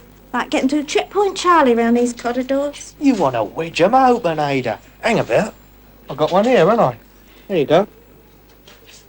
Oh, Terry, you are a good boy. That's better. I'll remember you in my will. That all. Old Ada's cracking on about them fire doors again. They ought to leave 'em open all the time. It's stupid, isn't it? You coming in? If there should be a fire where you work, the quickest way to make it spread is to wedge open a fire door. Fire doors prevent fire spreading, and they're a barrier against suffocating fumes and smoke, giving you enough time to escape to safety. Never wedge open a fire door, never lock them shut. Fire doors can save lives. Yours maybe.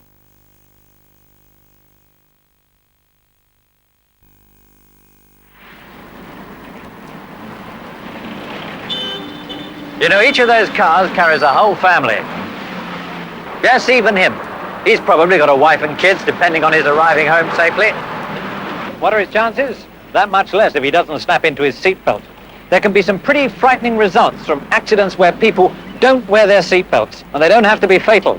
After all, what's a family with mum or dad laid up in hospital? I know that if you wear a seatbelt, you reduce your chances of being killed or seriously injured by half. So what I'm getting at is this. If you won't belt up for yourselves, then please do it for them, because your seatbelt is their security. And I'm going to be around for quite a while punching that message across. Right, here's my first problem. The driver who takes all the trouble in the world to put a seatbelt on for a long drive along the motorway, but doesn't bother for just popping round the corner, because it's that popping round the corner drive that's the most dangerous, just when you think it's not worth belting up. Think about this one. Over 60% of all traffic accidents happen in built-up areas. So let's get into that seatbelt habit. And let's make it automatic as closing the car door. After all, you wouldn't drive off without hearing this, would you? The clank of the car door closing. Right, let's add another sound. The click of a seatbelt being fastened. Clunk, click. That makes sound sense, doesn't it? Never clunk without you click. You know, we could become a nation of clunk clickers. Is it all worth it? Well, if it's not for you, surely it is for them. Remember, this seatbelt is their security. See you, clunk clicker.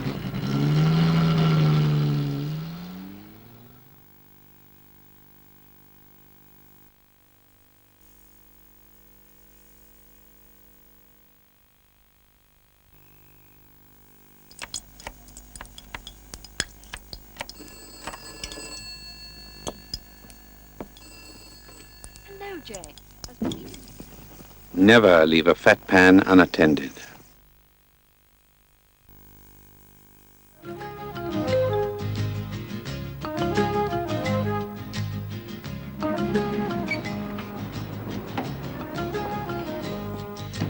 polish a floor and put a rug on it.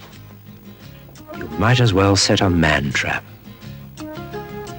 Hurry up, clean them in the warm. All right. I'll put the kettle on.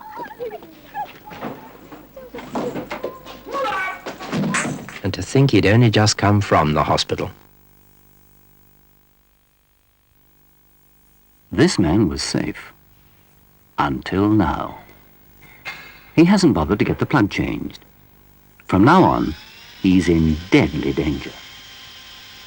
If the earth wire slips out, he won't notice. But as soon as it touches the live wire, and anyone who touches him also gets a shock. Fix things properly.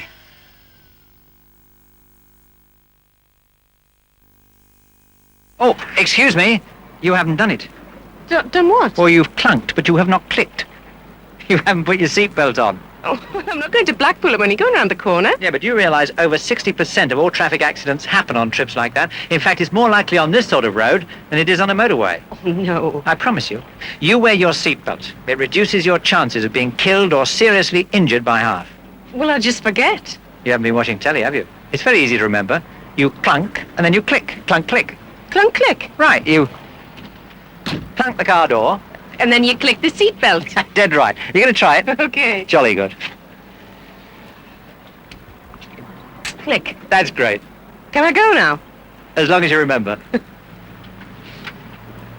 Please remember to clunk, click, because your seatbelt is their security.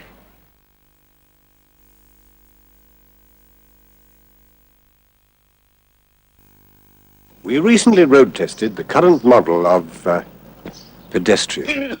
Morning cold start, poor. Fuel consumption, heavy. The model needed topping up throughout the day. Road holding, fair. But in bad conditions, brakes were unreliable. And although the same model has been in production for some time now, spare parts are hard to obtain. However, the makers assure us that it is rust-proof and all essential parts should last a lifetime. But where our model really did badly was resistance to damage. All tests show that in collision with other vehicles, it always came off worst, with 27,000 each year seriously damaged or total write-offs. So we strongly recommend that when you take this model on the roads, you proceed at all times with great caution.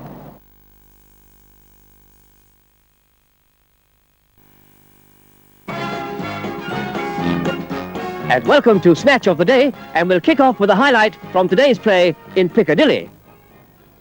This was a fantastic move. Just watch that very beautiful right hand. He moves in and away. Beautiful. Let's see that again. A very lovely silent tackle from a real loner. And how about team training? Team training, vital, because it's speed. Speed all the way. Essential with the three-handed corner. The experts can make anything look easy. Up against an inside left, or an inside right, or better still, an outside left or an outside right, it is. Now, one late result just in. Oxford Street 35, the King's Road 21. Obviously, the crowds have been out lately. Give me a race meeting or a street market. Or this place, when it's overflowing.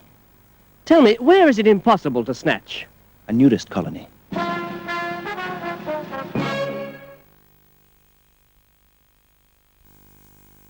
I'm going abroad. Hooray!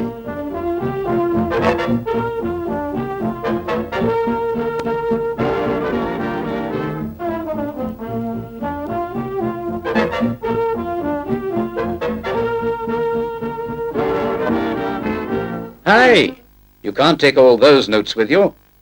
You can take your holiday or business allowance in traveller's cheques, but not more than £5 in sterling notes. And that £5 is not for spending abroad, but to meet expenses in this country when you return. Do you know that? You understand English? Good. Well, remember, you can take out £5 in notes, but not more than £5. The maximum is £5 in notes. £5 in notes. Get it? Ah! You mean £5 in notes?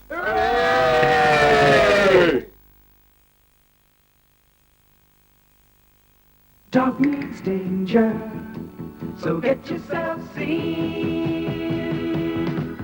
At night, make it white. In the dark, make it light. But get yourself seen. Take a brush to your back. Use some tape if you like. But get yourself seen. Make it big. Make it bold. Make it bright. To be sure that you're seen. Keep your lights bright and clean. But get yourself seen. Whether working for a living or just riding for your pleasure, let the world see your life is something that you treasure, and get yourself seen. Make it big, make it bold, make it bright, and get yourself seen.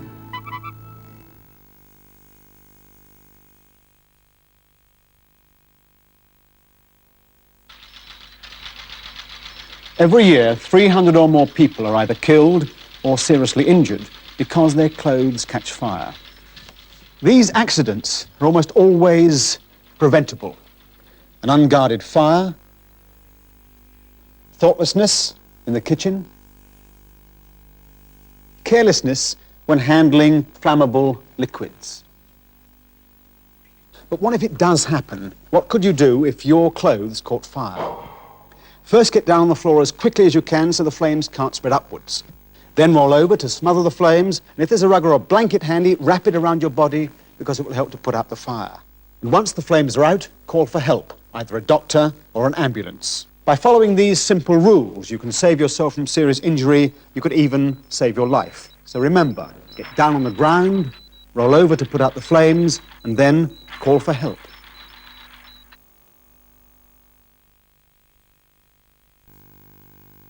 Giving advice on home security never comes easy.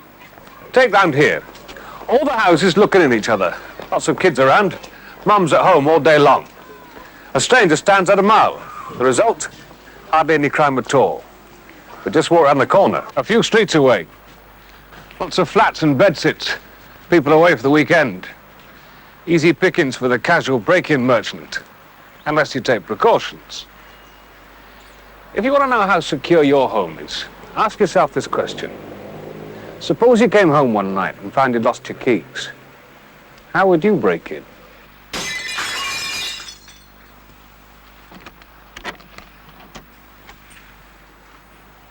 If it's easy, then it's easy for a thief.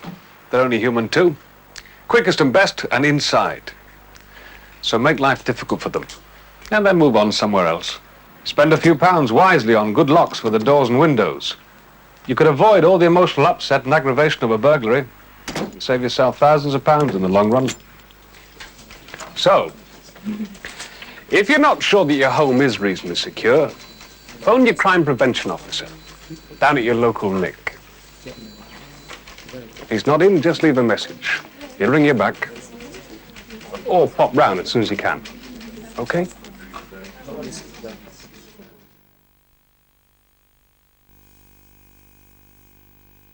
Hi there. Uh-oh, this looks dangerous. Will they see that car? Think I better have a word with those two. That wasn't very clever, was it? If you'd been looking and listening all the way across, that wouldn't have happened. That's better. Remember, always use the Green Cross code, because I won't be there when you cross the road.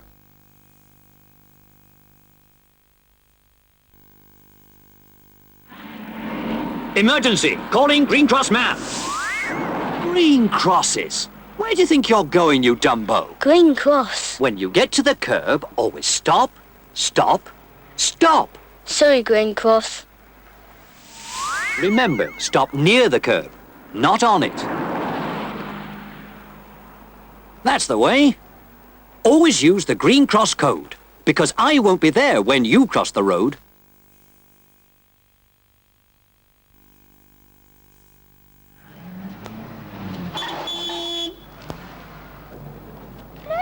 Green Cross man. Looks like you two need a lesson in crossing the road. My little friend is going to show you how. First, find a safe place to cross. Here? A safe place, away from parked cars, where you can see the road is clear and drivers can see you. Stop near the curb, but not too close. Look all around and listen for traffic. If traffic is coming, let it pass. When there is no traffic near, walk straight across, looking and listening all the time. We won't be there when you cross the road, so always use the green cross road. This is the last week of our seatbelt campaign, and we're out to prove conclusively that people really do care about their families. Stay with me and see how many drivers have developed the seatbelt habit. These are some that we caught on film during just one morning this week. Will he or won't he? Ah, that's good news. And here's the second. Now what's this one? There's one who didn't. He must know by now that a seatbelt reduces the chances of being killed or injured by half.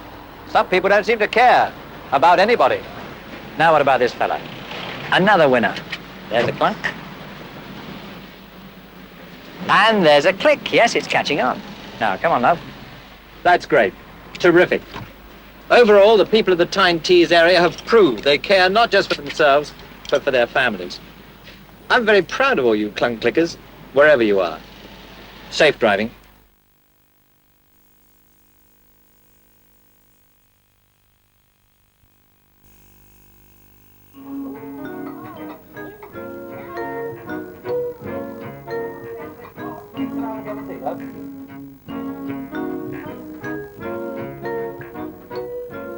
A burst pipe. Here's what you should do. Shut off the water immediately at the stop valve.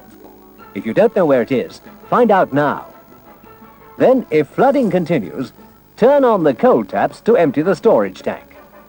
But remember to turn off the immersion heater, or put out the boiler if you have one, before turning on the hot taps. Find the burst pipe and bind it tightly with waterproof material. If the water has come in contact with any electrical fittings, turn off at the mains. And then, when you've done all that, call the plumber. Well done, sir. An object lesson in dealing with a burst pipe. What a pity you let it happen in the first place.